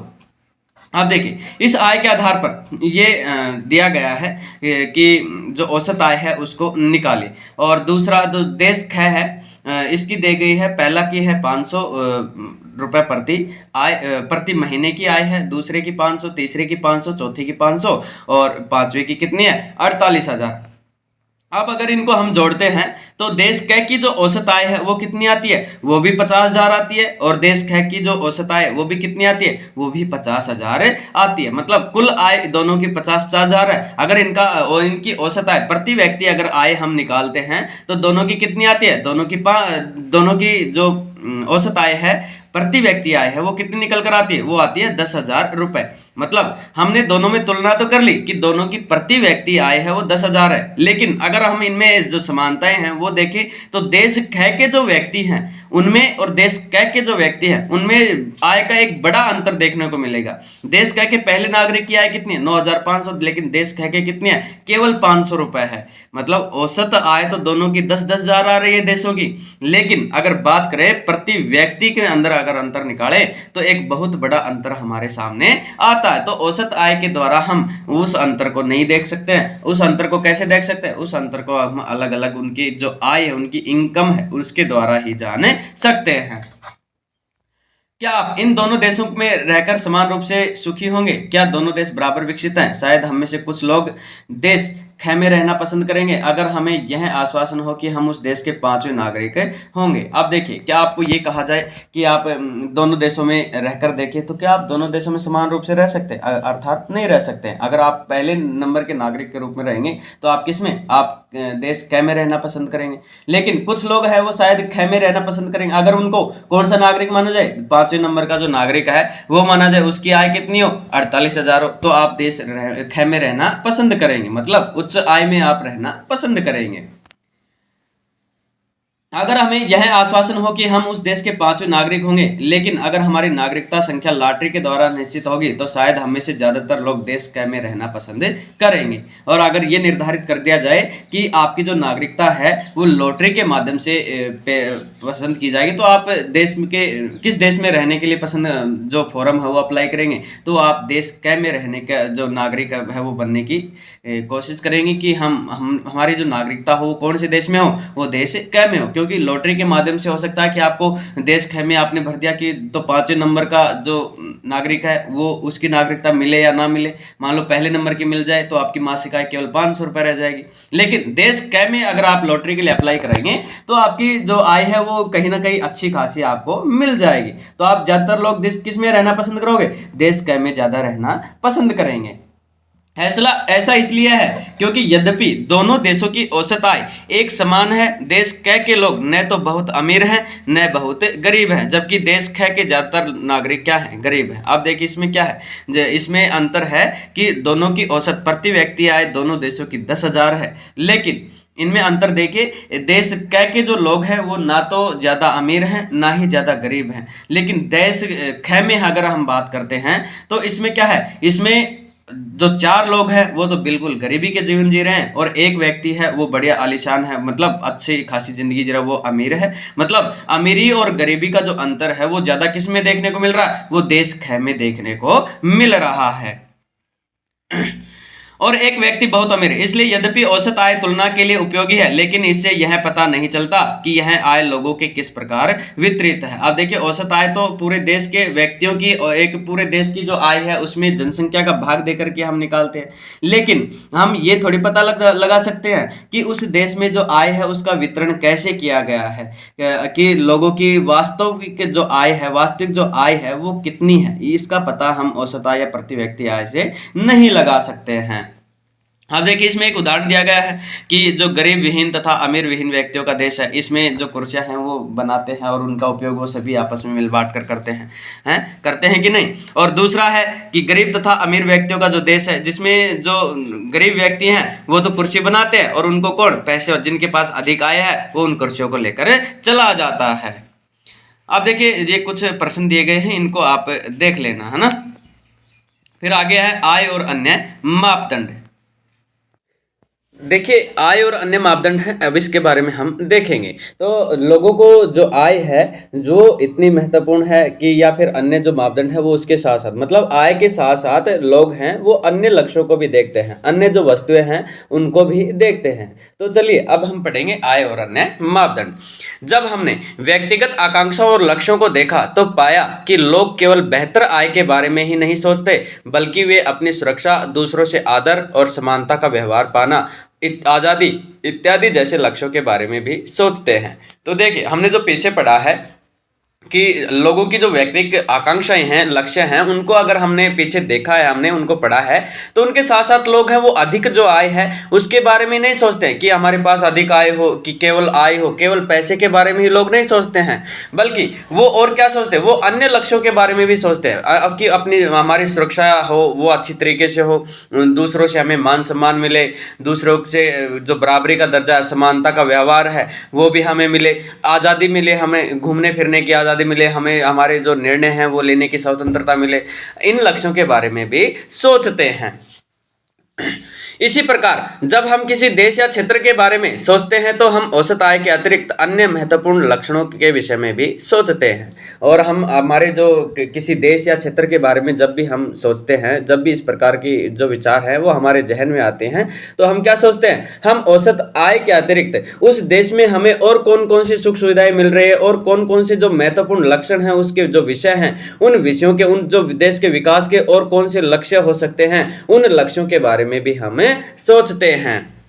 ये विशेषताएं क्या हो सकती हैं, इनका निरीक्षण हम एक उदाहरण के द्वारा करते हैं। आप देखिए जो विशेषताएं हैं, जो महत्वपूर्ण जो लक्षण है, ये क्या हो सकते हैं, इनका निरीक्षण हम एक उदाहरण के द्वारा कर सकते हैं। आप देखिए तालिका 1.3 हरियाणा, केरल और बिहार की प्रति व्यक्ति आय दर्शाती है। अब देखिए एक तालिका दे रखी है, ये 1.3, इसमें हरियाणा, केरल और बिहार है, इनकी जो प्रति व्यक्ति आय है इसको दर्शाया गया। पहले इस तालिका को देख लेते हैं। देखिए 2018 और 19 के लिए प्रति व्यक्ति जो आय है वो रुपयों में दे रखी है। हरियाणा के एक व्यक्ति की जो प्रति व्यक्ति जो आय है वो है 2,36,147 रुपये, और केरल की कितनी है 2,04,105 रुपये, और बिहार की 40,982 रुपये। अब देखिए इसमें जो बिहार है वो प्रति व्यक्ति आय की दृष्टि से क्या है, वो कमजोर है, मतलब गरीबी की मार जो ज़्यादा कौन झेल रहा है, वो बिहार झेल रहा है। और हरियाणा के जो लोग हैं उनकी प्रति व्यक्ति जो आय है, औसत आय है, वो कितनी है, वो है 2,36,147। मतलब बिहार से ज़्यादा केरल और हरियाणा की क्या है, आय है। मतलब आय की दृष्टि से अगर हम बात करें तो सबसे ज़्यादा आय किसकी है, वो है हरियाणा की। उसके बाद और सबसे कम आय की अगर बात करें तो किसकी, वो बिहार की दिखाई गई है। वास्तव में ये आंकड़े वर्ष 2018-19 की वर्तमान कीमतों पर प्रति व्यक्ति निवल राज्य घरेलू उत्पाद के हैं। आप देखिए जो ये आंकड़े दिए गए हैं इस सारणी में 2018-19 की जो वर्तमान कीमतें हैं, उस समय की जो कीमतें थी उन कीमतों के अनुसार उन राज्यों की जो प्रति व्यक्ति जो आय है उनके घरेलू उत्पाद के अनुसार ये दी गई हैं, वहाँ की जीडीपी के अनुसार वो आय दी गई है। अभी हम इस जटिल शब्द का क्या वास्तविक अर्थ है उसे छोड़ देते हैं, मोटे तौर पर हम इसे राज्य की प्रति व्यक्ति आय मान सकते हैं। अब देखिए मोटे मोटे तौर पर अगर हम माने तो इस आय को हम क्या मान सकते हैं, उस राज्य की जो प्रति व्यक्ति आय है वो मान सकते हैं। हम देखते हैं कि इन तीनों राज्यों में हरियाणा की प्रति व्यक्ति आय सबसे अधिक है, और हरियाणा, केरल और बिहार में अगर हम बात करें तो सबसे ज़्यादा जो प्रति व्यक्ति आय है वो किसकी दिखाई गई है, वो दिखाई गई है हरियाणा राज्य की। अब उसके बाद देखिए और बिहार सबसे पीछे है। इसका अर्थ है कि औसतन हरियाणा में एक व्यक्ति एक वर्ष में 2,36,137 रुपये कमाता है, और इसका सीधा सा अर्थ हम क्या लगा सकते हैं कि औसतन अगर प्रति व्यक्ति आय हम बात करें तो एक व्यक्ति है वो हरियाणा में निवास करने वाला एक व्यक्ति एक वर्ष में 2,36,147 रुपये प्रति वर्ष कमाता है, जबकि बिहार में औसत वह केवल 40,982 रुपये कमा पाता है। और बिहार का जो एक व्यक्ति है वो एक वर्ष में केवल 40,982 रुपये ही कमा पाता है। इसलिए अगर विकास को मापने के लिए प्रति व्यक्ति आय का प्रयोग किया जाए तो तीनों राज्यों में हरियाणा सबसे अधिक और बिहार सबसे कम विकसित राज्य माना जाएगा। और अगर इन्हीं आंकड़ों को हम विकास के मामले में विकास का आधार तय करने में माना जाए तो हरियाणा राज्य है वो विकसित माना जाएगा, और जो बिहार है वो सबसे कम विकसित मतलब अविकसित राज्य माना जाएगा। अब हम इन तीनों राज्यों के कुछ और आंकड़ों पर नजर डालते हैं जो तालिका 1.4 में दिए गए। आप देखिए जो कुछ और आंकड़े हैं वो इस तालिका में दिए गए हैं, वो देखिए जो हरियाणा और केरल और बिहार के कुछ तुलनात्मक आंकड़े हैं 1.4 में, जिसमें पहले राज्य दे रखे हैं हरियाणा, केरल, बिहार, फिर उनकी जो शिशु मृत्यु दर है, जो शिशु मृत्यु दर क्या है, प्रति 1,000 व्यक्तियों पर एक वर्ष में मरने वाले जो व्यक्ति हैं उनकी संख्या को दर्शाता है। और दूसरा है साक्षरता दर है, साक्षरता दर 2017-18 के अनुसार दे रखी है। निवल उपस्थिति अनुपात मतलब प्रति 100 व्यक्ति उच्चतर आयु कितने 14 से 15 वर्ष 2017-18 के अनुसार ये आंकड़े दिए गए, मतलब उनकी आयु सीमा है वो दी गई है तीसरे कॉलम में। अब देखिए हरियाणा की जो शिशु मृत्यु दर है वो कितनी है, मतलब 1,000 बच्चे अगर जन्म लेते हैं तो उनमें से 30 बच्चे हैं वो जन्म के समय ही क्या हो जाते हैं, मौत के घाट उतर जा मतलब मर जाते हैं। और केरल में 1,000 बच्चे जब जन्म लेते हैं तो वहाँ के जो 7 बच्चे हैं वो ही मौत के घाट उतरते हैं, मतलब जन्म लेते ही वो मारे जाते हैं। और बिहार की अगर हम शिशु मृत्यु दर की बात करें तो प्रति 1,000 जन्म लेने वाले बच्चों पर उनकी मृत्यु दर कितनी है, केवल उनकी मृत्यु दर है 32 बच्चों जन्म के समय मर जाते हैं। तो सबसे मान लो हरियाणा है वो आय की दृष्टि से विकसित माना, मतलब सबसे उच्च आय में अगर बात करें तो सबसे ज़्यादा आय किसकी, हरियाणा की। लेकिन अगर सुख सुविधाएं हैं, चिकित्सा की जो सुविधा है उसकी अगर बात करें हैं तो केरल है वो सबसे आगे, क्योंकि 1,000 बच्चों में से केवल 7 बच्चे ही हैं वो मर रहे हैं। लेकिन हरियाणा और बिहार में, हरियाणा में 30 और बिहार में कितने 32 जो बच्चे हैं वो मौत के शिकार हो रहे हैं। और अगर साक्षरता दर की बात करें तो हरियाणा की जो साक्षरता दर है 2017-18 के अनुसार वो है 80% है, मतलब 100 में से 80 व्यक्ति ही क्या हैं, साक्षर हैं। साक्षर कौन से होते हैं, साक्षर होते हैं 7 वर्ष या उससे अधिक आयु के जो लोग हैं वो साक्षर जनसंख्या का क्या है, अनुपात होते हैं, साक्षर जनसंख्या के हिस्से अंग होते हैं।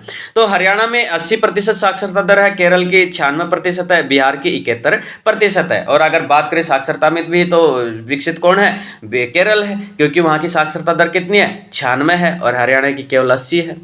और फिर जो औसत आयु है उसकी अगर बात करें प्रति 100 व्यक्तियों में जो उच्चतर आयु 14 से 15 वर्ष की जो जो आयु वर्ग के जो बच्चे हैं उनमें हम अगर बात करें तो एक व्यक्ति है हरियाणा में जन्म लेता है तो वो लगभग 67 वर्ष तक की आयु तक जीता है, और केरल में जन्म लेता है तो वो 77 वर्ष की आयु तक जीता है, और बिहार में जन्म लेता है तो वो 55 वर्ष की आयु तक जीता है। मतलब अगर भौतिक सुविधाएं सुख सुविधाएं हैं जो विकास के जो लक्ष्य निर्धारित किए गए आय के अलावा जो अन्य लक्ष्य हैं तो उनमें अगर बात करें उनको अगर विकास का आधार माने तो सबसे विकसित राज्य कौन सा माना जाएगा, तो माना जाएगा केरल। और अगर आय को विकास का आधार तय करते हैं तो हरियाणा सबसे विकसित माना जाएगा। लेकिन अन्य जो सुख सुविधाएं हैं चिकित्सा का क्षेत्र में, साक्षरता के क्षेत्र में या आयु प्रत्याशा है उसके क्षेत्र में अगर बात करें तो केरल राज्य है वो इन तीनों राज्यों में सबसे आगे है।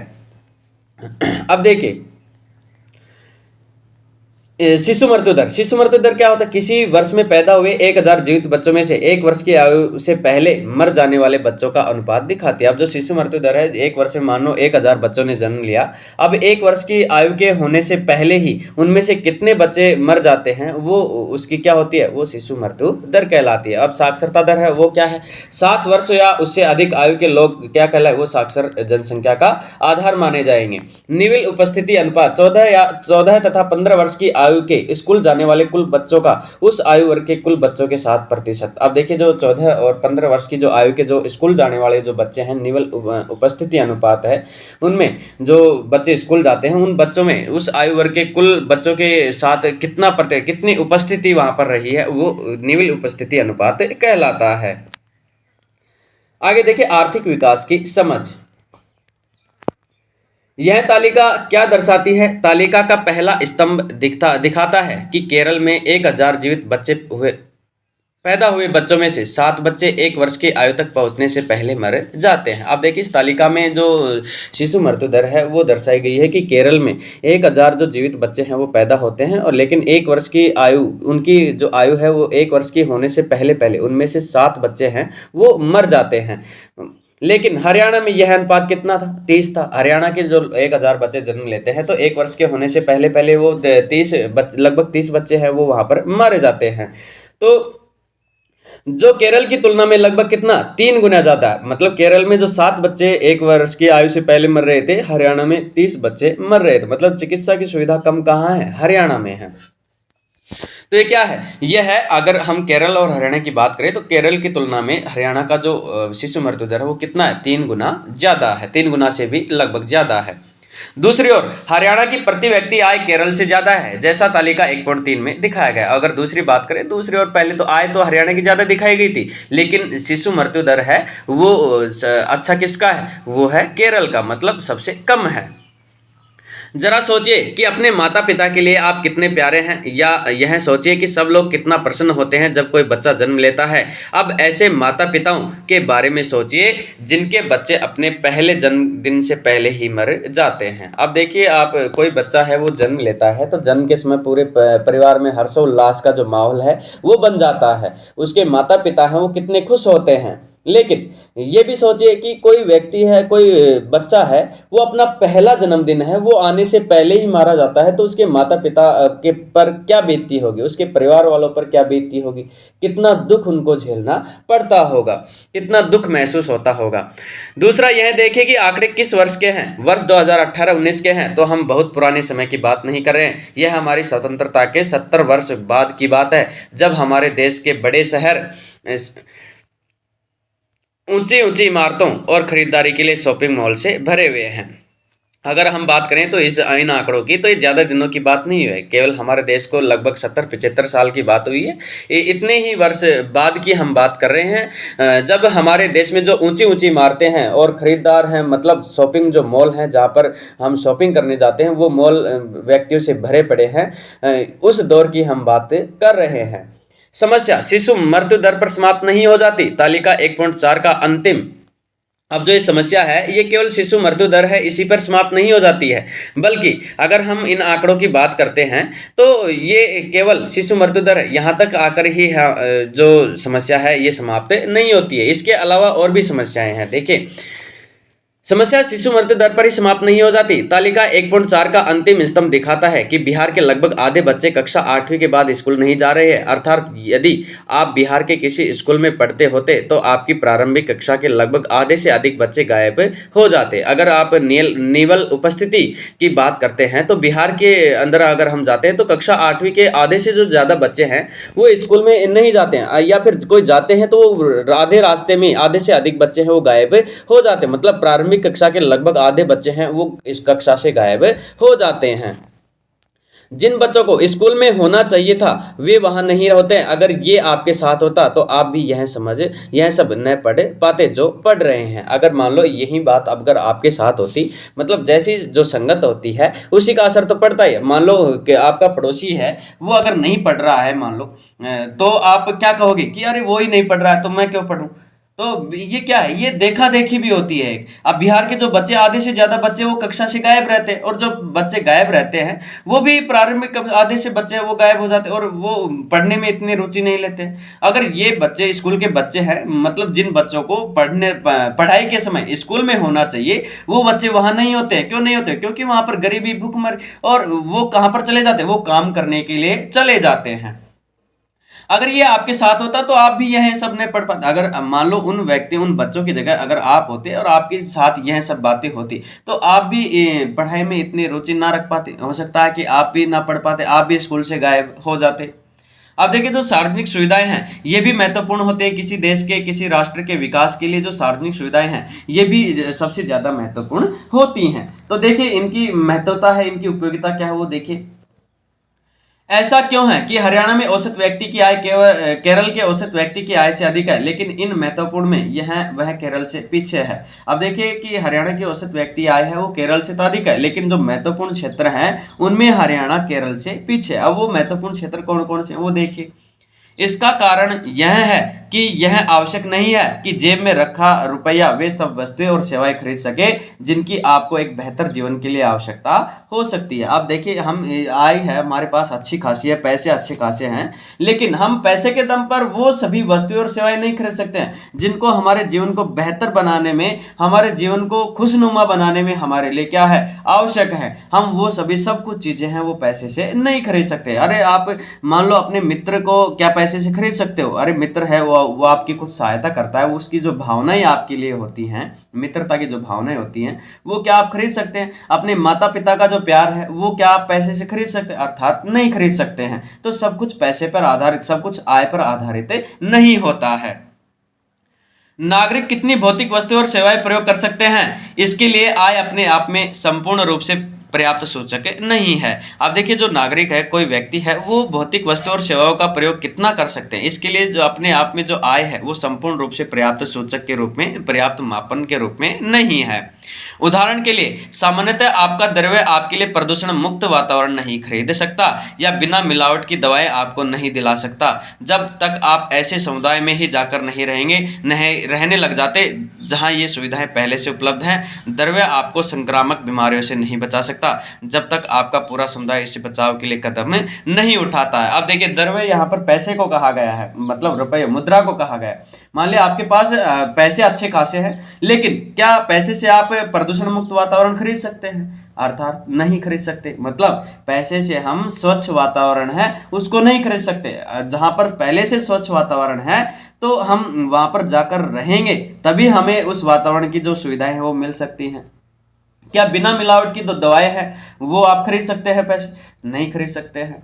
आपको पैसा है वो बिना मिलावट की दवाई आपको नहीं दिला सकता। जब तक आप ऐसे समुदाय, मतलब जब तक आप पहले से ये सारी सुविधाएं, बिना वातावरण, बिना मिलावटी वस्तुएं, जो मिलावटी वस्तुएं हैं जहाँ पर पहले से ही नहीं है, मतलब बिना मिलावटी वस्तुएं जहाँ पर पहले से उपलब्ध हैं, स्वच्छ वातावरण है जहाँ का, वहाँ पर आप रहने लगते हैं, तभी आप इन सुविधाओं का उपयोग कर सकते हैं। अर्थात इसके अलावा नहीं, मतलब पैसे के दम पर आप नहीं कर सकते हैं।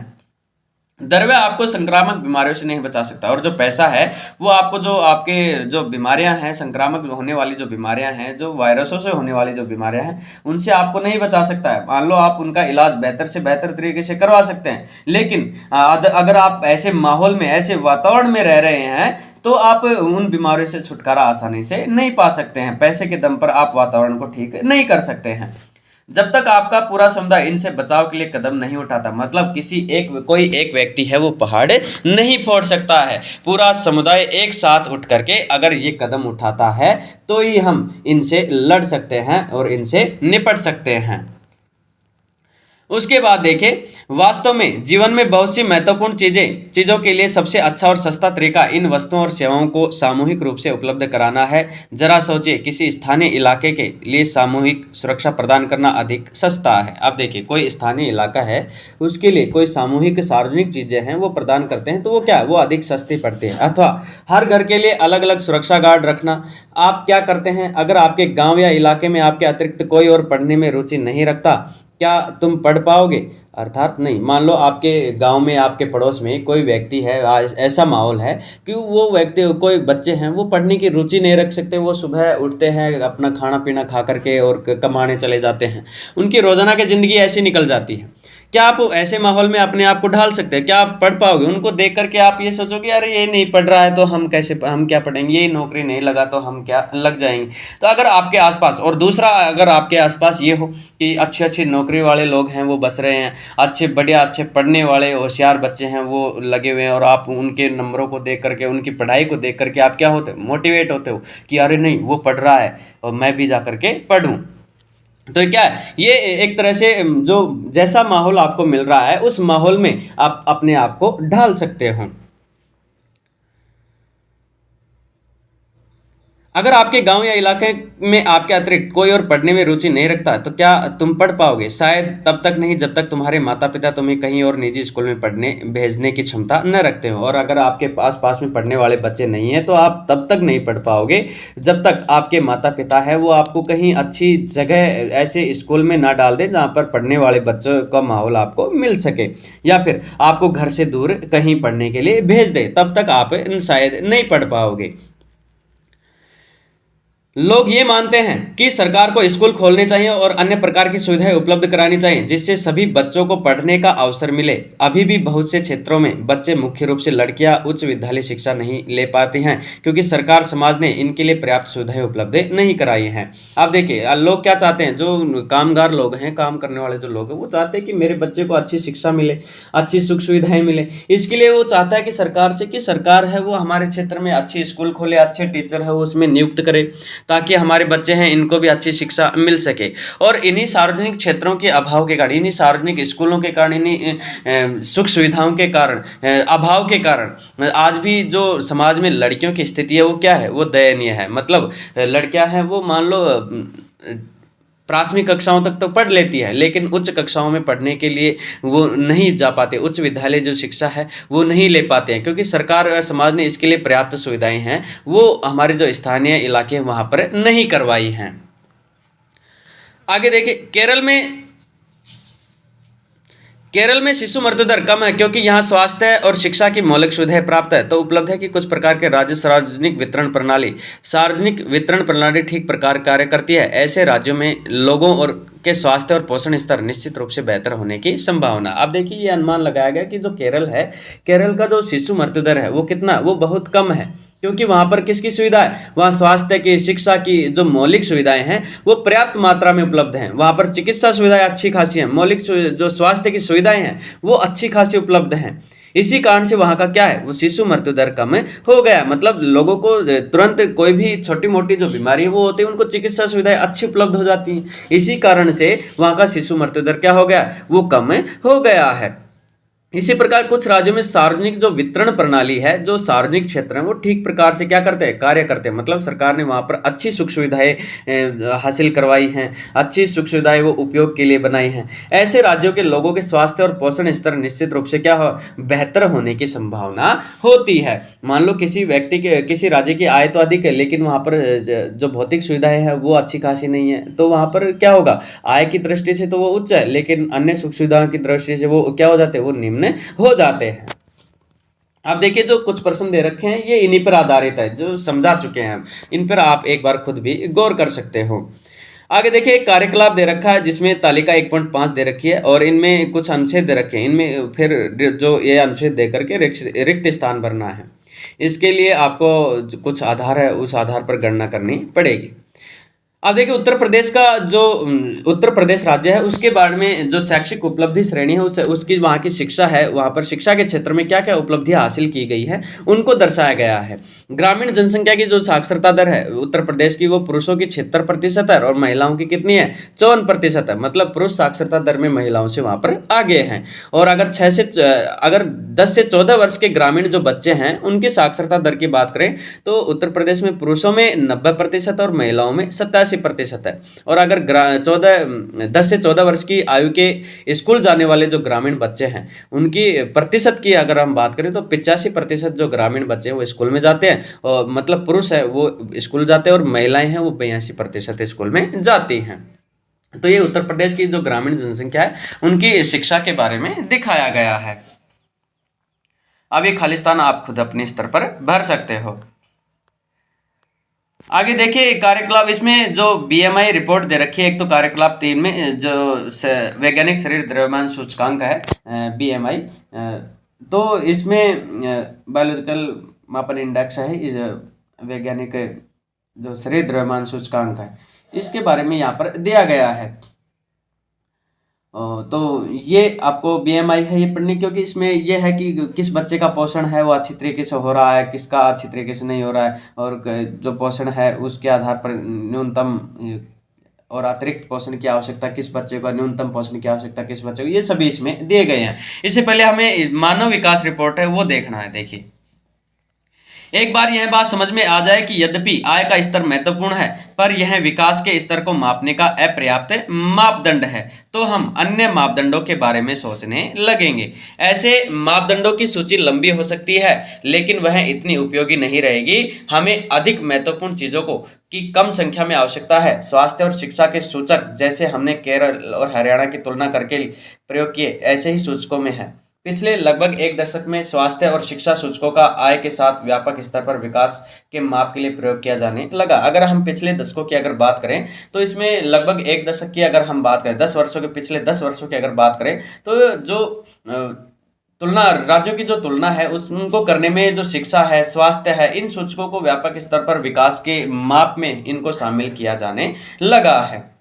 उदाहरण के लिए यूएनडीपी द्वारा प्रकाशित मानव विकास रिपोर्ट देशों की तुलना लोगों के शैक्षिक स्तर, उसकी स्वास्थ्य स्थिति और प्रति व्यक्ति आय के आधार पर करती है। और जो मानव विकास रिपोर्ट है वो देशों की जो तुलना करती है, एक से अधिक जो राष्ट्र हैं, एक से अधिक जो देश है उनकी तुलना कैसे करती है मानव विकास रिपोर्ट में कि किस देश का, कौन सा देश विकसित है, कौन सा देश अविकसित है, कौन से देश की जो आर्थिक स्थिति वो मजबूत है, वो सभी उनमें वो रिपोर्ट पेश करता है। तो किन के आधार पर करता है, तो उस देश की जो शिक्षा का स्तर है वो कैसा है उसके आधार पर, उसकी स्वास्थ्य स्थिति कैसी है उसके आधार पर, प्रति व्यक्ति आय के आधार पर, मतलब वहां के निवासियों की जो प्रति व्यक्ति आय है वो कैसी है, वो कितनी है, उसके आधार पर ये रिपोर्ट पेश करता है। भारत और उसके पड़ोसी देशों की 2020 की मानव विकास रिपोर्ट के कुछ संबंध आंकड़े पर दृष्टि डालना रुचिकर होगा। और जब आप देखिए जो भारत है और उसके जो पड़ोसी देश है उनके 2020 की जो मानव विकास रिपोर्ट है उस पर अगर हम कुछ नज़र डालें तो ये हमारे लिए क्या होगा, बेहतर होगा, उनको जानने में हमें सुविधाजनक होगा कि भारत की स्थिति कैसी है, भारत का मानव विकास रिपोर्ट में कौन सा स्थान है। अब देखिए जो तालिका 1.6 है वो वर्ष 2019 के लिए 2019 के अनुसार ये तालिका बनाई गई है कि भारत और उसके पड़ोसी देश है उनके कुछ आंकड़े दिए गए हैं कि भारत की तुलना की गई है उनके पड़ोसी देशों के साथ। और जो मानव विकास रिपोर्ट है उसकी जो रिपोर्ट ये इस तालिका में दर्शाई गई है। देखिए पहली तालिका है उसमें नाम दे रखे हैं देशों के, दूसरी तालिका है सकल राष्ट्रीय आय प्रति व्यक्ति आय अमेरिकी डॉलर में दे रखी है 2017 की क्रय शक्ति की क्षमता के अनुसार। एक तो मैंने अब देखिए जो प्रति व्यक्ति आय है वो दो आधारों पर निर्धारित की जाती है, एक तो क्रय क्षमता के आधार पर कि परचेजिंग क्षमता कितनी है देश की, दूसरी मैनुअल जो क्षमता होती है उसके आधार पर तय की जाती है। मतलब दो आधार, एक मैनुअल और दूसरी क्रय शक्ति के आधार पर तय की जाती है, एक तो सामान्य और दूसरी क्रय शक्ति के आधार पर। तो और तीसरे कॉलम में जन्म के समय संभावित आयु इन देशों की कितनी है वो दर्शा रखी है, तीसरे कॉलम में दर्शा रखा है। चौथे कॉलम में विद्यालय औसत आयु 25 वर्ष या उससे अधिक, मतलब जो विद्यालय के बच्चे हैं उनकी औसत आयु, मतलब विद्यालय में पढ़ने वाले जो बच्चे हैं 25 वर्ष या उससे अधिक के जो बच्चे हैं वो कितने प्रतिशत वो देखिए। और फिर जो पांचवा कॉलम है इसमें दर्शाया गया है जो विश्व में मानव विकास सूचकांक है, HDI ह्यूमन डेवलपमेंट इंडेक्स है, उसका जो क्रमांक है उन कौन सा है, किस स्थान पर वो मानव विकास सूची में दर्ज है, उस देश का नाम वो दर्शाया गया है। देखिए श्रीलंका, सबसे पहले जो श्रीलंका है इसकी जो क्रय क्षमता है अमेरिकी डॉलर में सकल राष्ट्रीय जो आय है वो 12,707 रुपये दर्शाई गई है। और जन्म के समय इनकी संभावित मतलब श्रीलंका में पैदा होने वाला बच्चा है उसकी संभावित आयु कितनी है, 75 वर्ष 5 महीने दर्शाई, 75 पॉइंट मतलब 75 वर्ष 6 महीने दर्शाई गई है। और विद्यालय में जो औसत 25 वर्ष से आयु के अधिक के जो बच्चे उनकी 10.6 दर्शाई गई है। और जो इसका स्थान है मानव विकास सूचकांक में जो श्रीलंका है इसका 73वां स्थान रखा गया है। फिर भारत है, भारत में जो प्रति व्यक्ति आय है अमेरिकी डॉलर में वो कितनी है, वो है 6,681 रुपये दर्शाए गए 2019 के आंकड़ों के अनुसार। और जो भारत में पैदा होने वाले जो व्यक्ति हैं बच्चे हैं उनकी जो औसत संभावित आयु है वो औसत आयु कितनी रखी गई, वो रखी गई 68.8 वर्ष रखी गई है। और इसका जो म्यांमार है, म्यांमार की जो प्रति व्यक्ति और जो भारत है, भारत की जो विकास सूचकांक में जो स्थान है HDI में मानव विकास जो रिपोर्ट है उसमें जो क्रमांक रखा गया है उसका जो भारत का जो स्थान रखा गया है वो रखा गया 130वां स्थान। फिर म्यांमार का दे रखा है, म्यांमार की क्रय शक्ति क्षमता है 4,961 है। सकल राष्ट्रीय आय कितनी, प्रति व्यक्ति आय कितनी दे रखी है, वो दे रखी है 4,961 और संभावित आयु दे रखी है 66.7 और स्थान है 148वां। पाकिस्तान की 5,005 है और आयु है 66.6 और इसका स्थान 154 और नेपाल है 3,457, इसकी सकल राष्ट्रीय आय नेपाल की 3,457 है। असंभावित आयु 70 दर्शाई गई है 70.6 और स्थान दे रखा है मानव विकास रिपोर्ट में इसका 143वां। फिर बांग्लादेश है, बांग्लादेश की जो सकल राष्ट्रीय आय प्रति व्यक्ति अमेरिकी डॉलर में जो क्रय शक्ति क्षमता के आधार पर जो आय है वो 4,976 है। और जो संभावित आयु है वो कितनी है, आयु प्रत्याशा है इसकी 52.8 है। और इसका बांग्लादेश का जो मानव विकास सूचकांक में स्थान है वो है 134वां। ये 2019 के अनुसार आंकड़े दे रखे हैं जिसमें भारत की याद रखनी है आपको कितनी है, 6,681 सकल राष्ट्रीय आय प्रति व्यक्ति आय है अमेरिकी डॉलर में, किसके अनुसार, क्रय शक्ति क्षमता के अनुसार। और विश्व विकास सूचकांक में भारत का स्थान कौन सा है, 130वां स्थान रखा गया है। अब देखिए 189 में से ये कुल जो सूचकांक क्रमांक है ये कितने देशों में से, ये 189 देशों में से रखे गए हैं। अब देखिए सर्वोदय मानव विकास रिपोर्ट 2020 संयुक्त राष्ट्र विकास कार्यक्रम न्यूयॉर्क में प्रकाशित की गई थी। अब इस पर जो टिप्पणी की गई वो देखिए, HDI ह्यूमन डेवलपमेंट इंडेक्स का अर्थ है मानव विकास सूचकांक। ऊपर दी गई तालिका HDI सूचकांक का क्रमांक कुल 189 देशों में से। अब देखिए जो तालिका बनाई गई, जो स्थान दिया गया इन देशों को, ये कुल 189 देशों में से दिया गया है।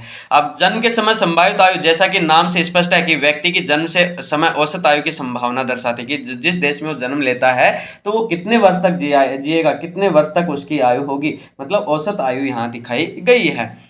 प्रति व्यक्ति आय की गणना 3 नंबर देखिए, प्रति व्यक्ति आय की गणना सभी देशों के लिए डॉलर में की जाती है। और जो प्रति व्यक्ति आय है इसकी गणना अगर मान लो एक देश से एक से अधिक देशों की तुलना करते हैं तो डॉलर में की जाती है ताकि उसकी तुलना की जा सके। यह इस तरीके से भी की जाती है कि $1 किसी देश के में समान मात्रा में वस्तुएं और सेवाएं खरीद सके। और ये इस $1 में कोई भी किसी भी देश में अगर कोई व्यक्ति है वो एक समान मात्रा में वस्तुएं हैं और सेवाएं हैं वो खरीद सकता है, क्योंकि अंतर्राष्ट्रीय जो मुद्रा है वो निर्धारित किसे किया गया है, वो डॉलर को निर्धारित किया गया है। इसी कारण से जो प्रति व्यक्ति आय है वो डॉलर में तुलना की जाती है।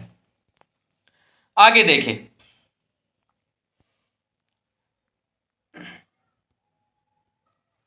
तो देखिए क्या यह आश्चर्य नहीं है कि हमारे पड़ोस का एक छोटा सा देश श्रीलंका हर विषय में भारत से आगे है। अब देखिए इस तालिका में श्रीलंका है, श्रीलंका को भारत से हर विषय में हमसे आगे दर्शाया गया है, चाहे वो प्रति व्यक्ति आय में देखें, चाहे वो आयु प्रत्याशा में देखें, और चाहे मानव विकास सूचकांक की जो रिपोर्ट है उसमें स्थान के मामले में देखें, तो उन सभी मामलों में श्रीलंका है जो हमारा छोटा सा पड़ोसी देश है वो हमसे आगे है। और हमारे जैसे बड़े देश का विश्व में इतना नीचा क्रमांक है, और हमारा जो देश है भारत का वो इतने विशाल देश का पूरे 189 देशों में से इतना बड़ा क्रमांक हमें दिया गया, 130वें नंबर पर हमें रखा गया है। तालिका 1.6 यह भी दिखाती है कि यद्यपि नेपाल और बांग्लादेश की प्रति व्यक्ति आय भारत की तुलना में कम है, फिर भी वे भारत से आयु संभाविता में पीछे हैं। अब देखिए इस तालिका में यह भी दर्शाया गया है कि नेपाल और बांग्लादेश है, उनकी प्रति व्यक्ति आय वो भारत की तुलना में क्या है, वो कम है, फिर भी वे भारत से क्या है, आयु प्रत्याशा में पीछे हैं। भारत से जो आयु प्रत्याशा उनमें क्या है, भारत से पीछे हैं। मतलब आयु प्रत्याशा उनकी ज़्यादा है और हमारे भारत की कितनी दर्शाई, 68.6 दर्शाई गई है। उसके बाद देखिए HDI के परिकलन के लिए बहुत से सुधारों का सुझाव दिया गया है। मानव विकास, अब जो HDI है, ह्यूमन डेवलपमेंट इंडेक्स, मानव विकास रिपोर्ट, इसके परिकलन, इसका आकलन के लिए बहुत से सुधारों का सुझाव है वो हमें दिया गया है। अब देखिए मानव विकास रिपोर्ट में बहुत से नए घटक जोड़े गए हैं, लेकिन मानव के विकास से पहले यह बात स्पष्ट कर दी गई है कि विकास महत्वपूर्ण है। एक देश के नागरिकों के साथ क्या हो रहा है, लोगों का स्वास्थ्य, उनका कल्याण सबसे अधिक जरूरी है। अब जो मानव विकास रिपोर्ट है इसमें नए घटक वो जोड़े गए हैं और इनमें पहले ही यह तय कर दिया गया, यह स्पष्ट कर दिया गया है कि किसी देश के विकास में महत्वपूर्ण क्या है, वहां के नागरिकों के साथ जो हो रहा है, वहां के नागरिकों की जो सुविधाएं हैं, उनकी जो स्वास्थ्य सुविधाएं, उनका कल्याण है, उनका जो स्वास्थ्य है, उनकी जो भौतिक मूलभूत आवश्यकताएं हैं वो जरूरी है। मतलब स्वास्थ्य, शिक्षा और उनका जो कल्याण है वो सबसे महत्वपूर्ण होता है, वो सबसे ज्यादा अधिक जरूरी है। क्या आप सोचते हैं कि मानव विकास को मापने के कुछ और पहलुओं पर विचार किया जाना चाहिए? और आपके जहन में अब ये पढ़ने के बाद क्या ये बात भी आती है कि मानव जो विकास है इसको मापने के लिए और भी कई जो इंडेक्स है, कोई विषय हैं, उनको भी इनमें शामिल किया जाना चाहिए? हाँ जरूर, जो मानव के कल्याण में है उन सभी भौतिक सुविधाओं को इनमें शामिल किया जाना चाहिए। अब देखिए विकास की धारणीयता, धारणीयता विकास क्या है? अब देखिए जो धारणीय विकास है वो क्या है कि हम वर्तमान में जिन वस्तुओं को उपयोग में ले रहे हैं, वर्तमान विकास की जो परिकल्पना है, उस वर्तमान विकास को जब हम करते हैं तो जो हमें प्रकृति प्रदत्त जो वस्तुएं हैं, जो भौतिक वस्तुएं हमें उपलब्ध करवाई गई हैं प्रकृति के द्वारा, उनको हम भविष्य की जो आने वाली पीढ़ी है उनको ध्यान में रखते हुए, उनकी जो सुविधा है, उनकी उपयोगिता को ध्यान में रखते हुए हम इनका क्या करें, इनका उपयोग करें। मतलब वर्तमान जो संसाधन हैं इनका उपयोग हम इतनी मात्रा में करें ताकि हमारी आने वाली जो पीढ़ियां हैं वो इनके लिए ना तरसें। तो देखिए विकास की धारणीयता क्या है। हम विकास को जिस तरह भी परिभाषित करें, अभी के लिए मान ले कि एक विशेष देश काफ़ी विकसित है, हम निश्चित रूप से यह चाहेंगे कि विकास का यह स्तर और ऊंचा हो या कम से कम भावी पीढ़ी के लिए यह स्तर बना रहे। और हम ये चाहेंगे जो वर्तमान में जो विकास का जो स्तर है वो लगातार चलता रहे। मतलब जो वर्तमान हमने हमारे पूर्वजों जो हासिल किया है वो हमारे आने वाली पीढ़ियों को भी मिले। मतलब वर्तमान जो विकास की जो दौड़ है इसमें हम इन सभी वस्तुओं का दोहन इतनी मात्रा में ना करें कि ताकि ये संसाधन खत्म ही हो जाए। मतलब हमारे आने वाली जो भविष्य की जो पीढ़ियां हैं इनके लिए भी ये संसाधन बने रहे। मतलब हमारा विकास का स्तर तो ऊंचा हो ताकि हमारी जो सुख सुविधाएं हैं, हमारी जो आवश्यकताएं उनकी पूर्ति हो जाए, लेकिन संसाधनों को भी बचाकर रखना है ताकि हमारे आने वाली जो पीढ़ियां हैं उनके लिए भी ये स्तर बना रहे। उनके लिए भी जो सुख सुविधाएं हैं, ये सारी ऐसे कैसे ये संसाधन हैं ये बने रहें। स्पष्ट रूप से वांछनीय है, लेकिन 20वीं सदी के उत्तरार्ध से बहुत से वैज्ञानिक यह चेतावनी देते आ रहे हैं कि विकास का वर्तमान और स्तर धारणीय नहीं है। आप देखिए कई वैज्ञानिकों ने यह भी चेतावनी दी है हमें कि वर्तमान में जो विकास की प्रक्रिया चल रही है ये धारणीय नहीं है, मतलब धारण करने योग्य नहीं है। क्योंकि ऐसे विकास की होड़ में, ऐसे आधुनिकता की होड़ में हम क्या कर रहे हैं, हमें उपलब्ध संसाधनों का हम अधिक से अधिक क्या करें, दोहन करें। जैसे पृथ्वी का जो जल स्तर है इसका हम अधिक से अधिक दोहन करें, इससे लगातार पृथ्वी का जो जल स्तर क्या है, और लगातार गिरता जा रहा है। जो संसाधन हमें उपलब्ध हो रहे हैं उनको खनन करके हम उनका अत्यधिक दोहन कर रहे हैं, तो आने वाली पीढ़ियों के लिए ये संसाधन नहीं बचेंगे। तो इनके लिए वैज्ञानिकों ने हमने क्या दिया, हमें चेतावनी भी दी है। जैसे विकास की होड़ में हमने पर्यावरण को नुकसान पहुंचाया, अधिक से अधिक वनों का विनाश किया, उद्योग स्थापित करने के लिए वनों को काटा है, वनों का विनाश किया है। इससे क्या होगा, हम आगे आने वाले समय में हमें पर्यावरण प्रदूषण की जो समस्या है वो झेलनी पड़ सकती है। तो ये विकास की जो वर्तमान दौर है ये क्या है, ये धारणीय नहीं है। आगे देखिए एक और उदाहरण दिया गया है, भारत में भूमिगत जल का जो जल है इसका उदाहरण दिया गया है। जो धारणीय विकास है इसी के आधार पर यह उदाहरण रखा गया है। इसमें देखिए हाल ही के प्रमाणों से पता चला है कि देश के कई भागों में भूमिगत जल के अति उपयोग होने का गंभीर संकट है। 300 जिलों में सूचना मिली है कि वहां पिछले 20 सालों में पानी के स्तर 4 मीटर से अधिक नीचे की गिरावट आई है। देश का लगभग 1/3 भाग भूमिगत जल भंडारों का अति उपयोग कर रहा है। यदि इस साधन के प्रयोग करने का वर्तमान तरीका जारी रहा तो अगले 25 वर्षों में देश का 60% भाग इस साधन का अति उपयोग कर रहा होगा। भूमिगत जल का अति उपयोग विशेष रूप से पंजाब और पश्चिमी उत्तर प्रदेश के कृषि की दृष्टि से समृद्ध क्षेत्रों, मध्य और दक्षिणी भारत के चट्टानी पठारी, कुछ तटवर्ती क्षेत्रों और तेजी से विकसित होते शहरी बस्तियों में पाया जाता है। अब देखिए, ये भूमिगत जल का उदाहरण दिया गया है कि हमें 300 जिलों से सूचना मिली है, भारत के लगभग 300 जिले हैं, उनसे सूचना मिली है कि जो पानी का जो स्तर है वो 4 मीटर नीचे चला गया, मतलब जो पहले 4 मीटर ऊपर था पानी नीचे चला गया, और आने वाले 25 वर्षों में ये स्थिति और भी भयानक होने वाली है। मतलब 60% है उन साधनों का हम उपयोग कर चुके होंगे और भी ज़्यादा इनमें कमी आ जाएगी। अब इनमें विशेष रूप से इनमें कौन कौन से राज्य, इनमें पंजाब, पश्चिमी उत्तर प्रदेश है, इनको कृषि की दृष्टि से समृद्ध क्षेत्र माना गया है। मध्य और दक्षिणी भारत के जो चट्टानी पठारी क्षेत्र है, उनको तटवर्ती क्षेत्र, तेजी से विकसित शहरी बस्तियां हैं, उनमें पाया गया है। तो इन क्षेत्रों में ये ज़्यादा पाया गया है। अब देखिए आगे, भूमिगत जल नवीकरणीय साधन का उदाहरण है। फसल और पौधे की तरह इन साधनों के पुनः पूर्ति प्रकृति करती है, लेकिन यहाँ भी हम इन साधनों का अति उपयोग कर सकते हैं। उदाहरण के लिए भूमिगत जल यदि बरसात द्वारा हो रही पुनः पूर्ति से अधिक प्रयोग करते हैं तो हम इन साधन का अति उपयोग कर रहे होंगे। अब देखिए, जो उदाहरण दिया गया है जल का, जो भूमिगत गत जल है, ये क्या है? ये एक नवीकरणीय संसाधन है। नवीकरणीय मतलब जिन्हें दोबारा से प्राप्त किया जा सकता है, जिन संसाधनों को एक बार उपयोग करने के बाद हम उन्हें दोबारा से प्रकृति हमें वे दोबारा से प्राप्त करा सकती है। तो भूमिगत जल है, ये नवीकरणीय संसाधन का उदाहरण है। मान लो फसल और पौधों को जो है उनको अंदर हम जल को डालते, उनके जल का उपयोग करते हैं, तो हमें क्या होता है, बरसात के द्वारा जो पानी है वो दोबारा से हमें प्राप्त हो जाता है, और जैसे ही बरसात होती है तो भूमिगत जल है वो दोबारा से उसका स्तर ऊंचा हो जाता है। लेकिन अगर हम जितना बरसात के द्वारा पानी रिकवर हो रहा है, वापस भूमिगत जल बढ़ रहा है, अगर उससे ज़्यादा हम इसका उपयोग करते हैं तो क्या है, ये जल का अति दोहन है। मतलब हम जल का ज़्यादा उपयोग कर रहे हैं और धीरे धीरे फिर जल की मात्रा कम हो जाएगी।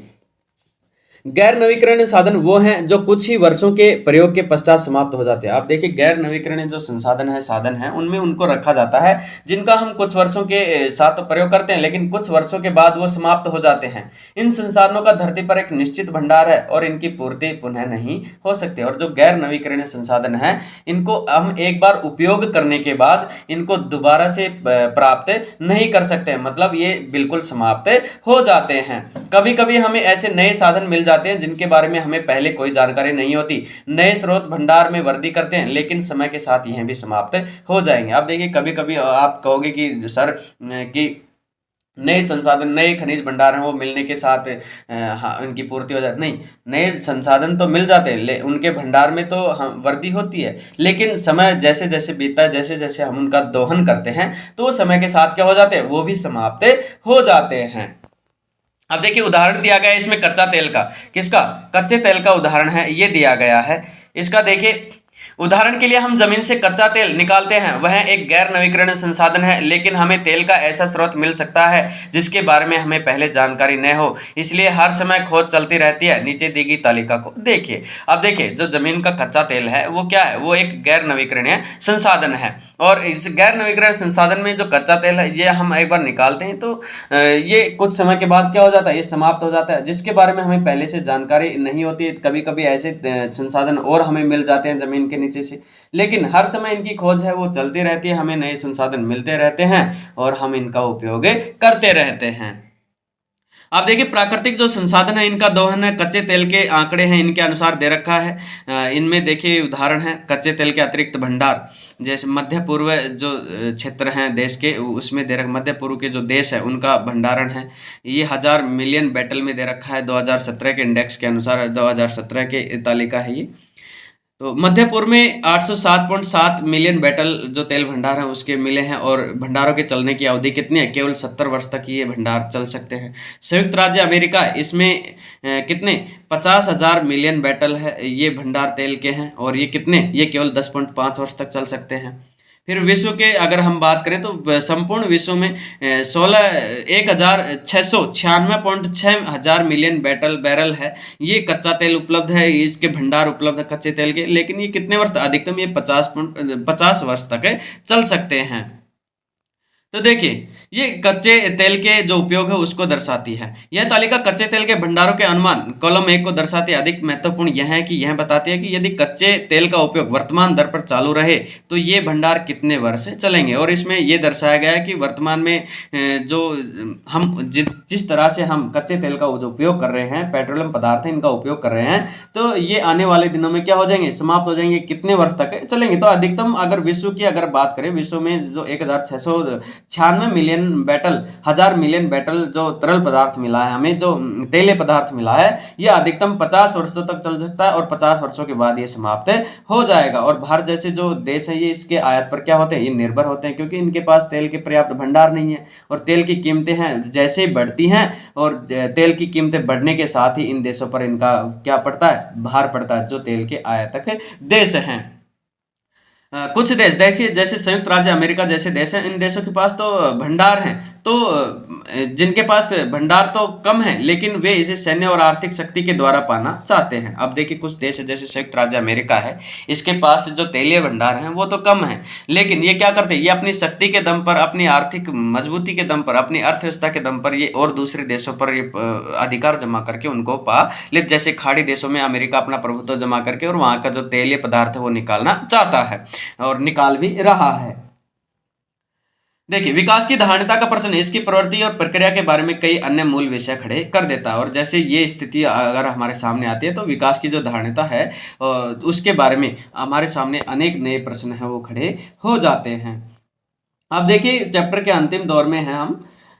पर्यावरण में गिरावट के परिणाम राष्ट्रीय और राज्य सीमाओं का ख्याल नहीं करते हैं। जैसे जो पर्यावरण है, पर्यावरण में जैसे गिरावट आती है, पर्यावरण में को जैसे हानि होती है, तो वो किसी देश की सीमा है, उन सीमाओं को ख्याल नहीं करता है। अरे पर्यावरण को ये थोड़ी करता है कि ये तो मान लो भारत है, भारत में तो पर्यावरण प्रदूषण है, ये मना करेगा कि नहीं मैं भारत में प्रदूषित नहीं रहूँगा, प्रदूषित नहीं होऊंगा, है ये थोड़ी हो सकता है। वो तो देश की जो सीमाएं हैं उनको पार करके, मतलब अगर किसी एक देश में पर्यावरण प्रदूषित हो रहा है तो उसका प्रभाव संपूर्ण विश्व पर पड़ेगा। यह एक क्षेत्र या देशगत विषय नहीं रह गया, हम सबका भविष्य परस्पर जुड़ा हुआ है। विकास की धारणता तुलनात्मक स्तर पर ज्ञान का नया क्षेत्र है, जिसमें वैज्ञानिक, अर्थशास्त्री, दार्शनिक और अन्य सामाजिक वैज्ञानिक मिलजुल कर काम कर रहे हैं। और इन सभी पर विश्व के अनेक वैज्ञानिक हैं, दार्शनिक हैं, अर्थशास्त्री हैं, सामाजिक वैज्ञानिक हैं, ये सभी मिलजुल कर इन पर्यावरण की जो गतिविधियां हैं इन पर तुलनात्मक रूप से एक साथ अपना अपना जो विचार है वो रख रहे हैं और इन पर कार्य कर रहे हैं। विकास या प्रगति का प्रश्न हमेशा चलने वाला प्रश्न है। हर वक्त में हमें व्यक्तिगत स्तर पर और समाज का सदस्य होने के नाते यह प्रश्न पूछने की आवश्यकता है कि हम कहाँ जाना चाहते हैं, हम क्या बनना चाहते हैं और हमारे लक्ष्य क्या हैं। इसीलिए विकास पर बहस जारी है। अब देखिए, जो विकास या प्रगति है इसका प्रश्न हमेशा चलने वाला होता है, इसका कोई एक आंसर नहीं हो सकता है, क्योंकि विकास में अलग अलग लक्ष्य होते हैं, हर व्यक्ति के अपने अपने लक्ष्य होते हैं। अगर मान लो एक व्यक्ति है, वो जन्म लेता है, जन्म के समय उसके पास मान लो साइकिल है, तो वो क्या चाहता है कि मुझे तो घूमने के लिए मोटरसाइकिल चाहिए। साइकिल वाला क्या चाहेगा, मोटरसाइकिल चाहेगा। फिर उसे मोटरसाइकिल दिला दी जाती है तो फिर कहता है मेरे पास तो गाड़ी होनी चाहिए। फिर गाड़ी उसके पास आ जाती है तो कहता है नहीं, गाड़ी से पार नहीं पड़ेगी, अब तो मेरे पास क्या होना चाहिए, एक हेलीकॉप्टर होना चाहिए। फिर वो कहता, फिर हेलीकॉप्टर लेने के बाद क्या करें, अब मेरे पास 2-3 तो हवाई जहाज होने चाहिए। तो ये विकास है, ये लक्ष्य है वो हासिल करते रहना, मतलब लगातार वृद्धि करते रहना ही क्या है, विकास है। मतलब जैसे हम निम्न स्तर से उच्च स्तर तक पहुंचते हैं तो यही क्या है, निम्न स्तर से उच्च स्तर तक पहुंचना ही विकास। और विकास पर जो पूछे जाने वाले प्रश्न हैं इनकी आवश्यकता और अधिक प्रश्न है, इस पर पूछे जाने की आवश्यकता है। और हम कहां जाना चाहते हैं, हम क्या बनना चाहते हैं और हमारे लक्ष्य क्या हैं, ये सभी प्रश्न किसके अंतर्गत आते हैं, ये विकास के अंतर्गत आते हैं। और इसी के आधार पर जो विकास है इस पर हमेशा वाद विवाद है, बहस है, वो जारी रहती है। तो यहाँ पर हमारा चैप्टर समाप्त होता है। जय हिंद, जय भारत।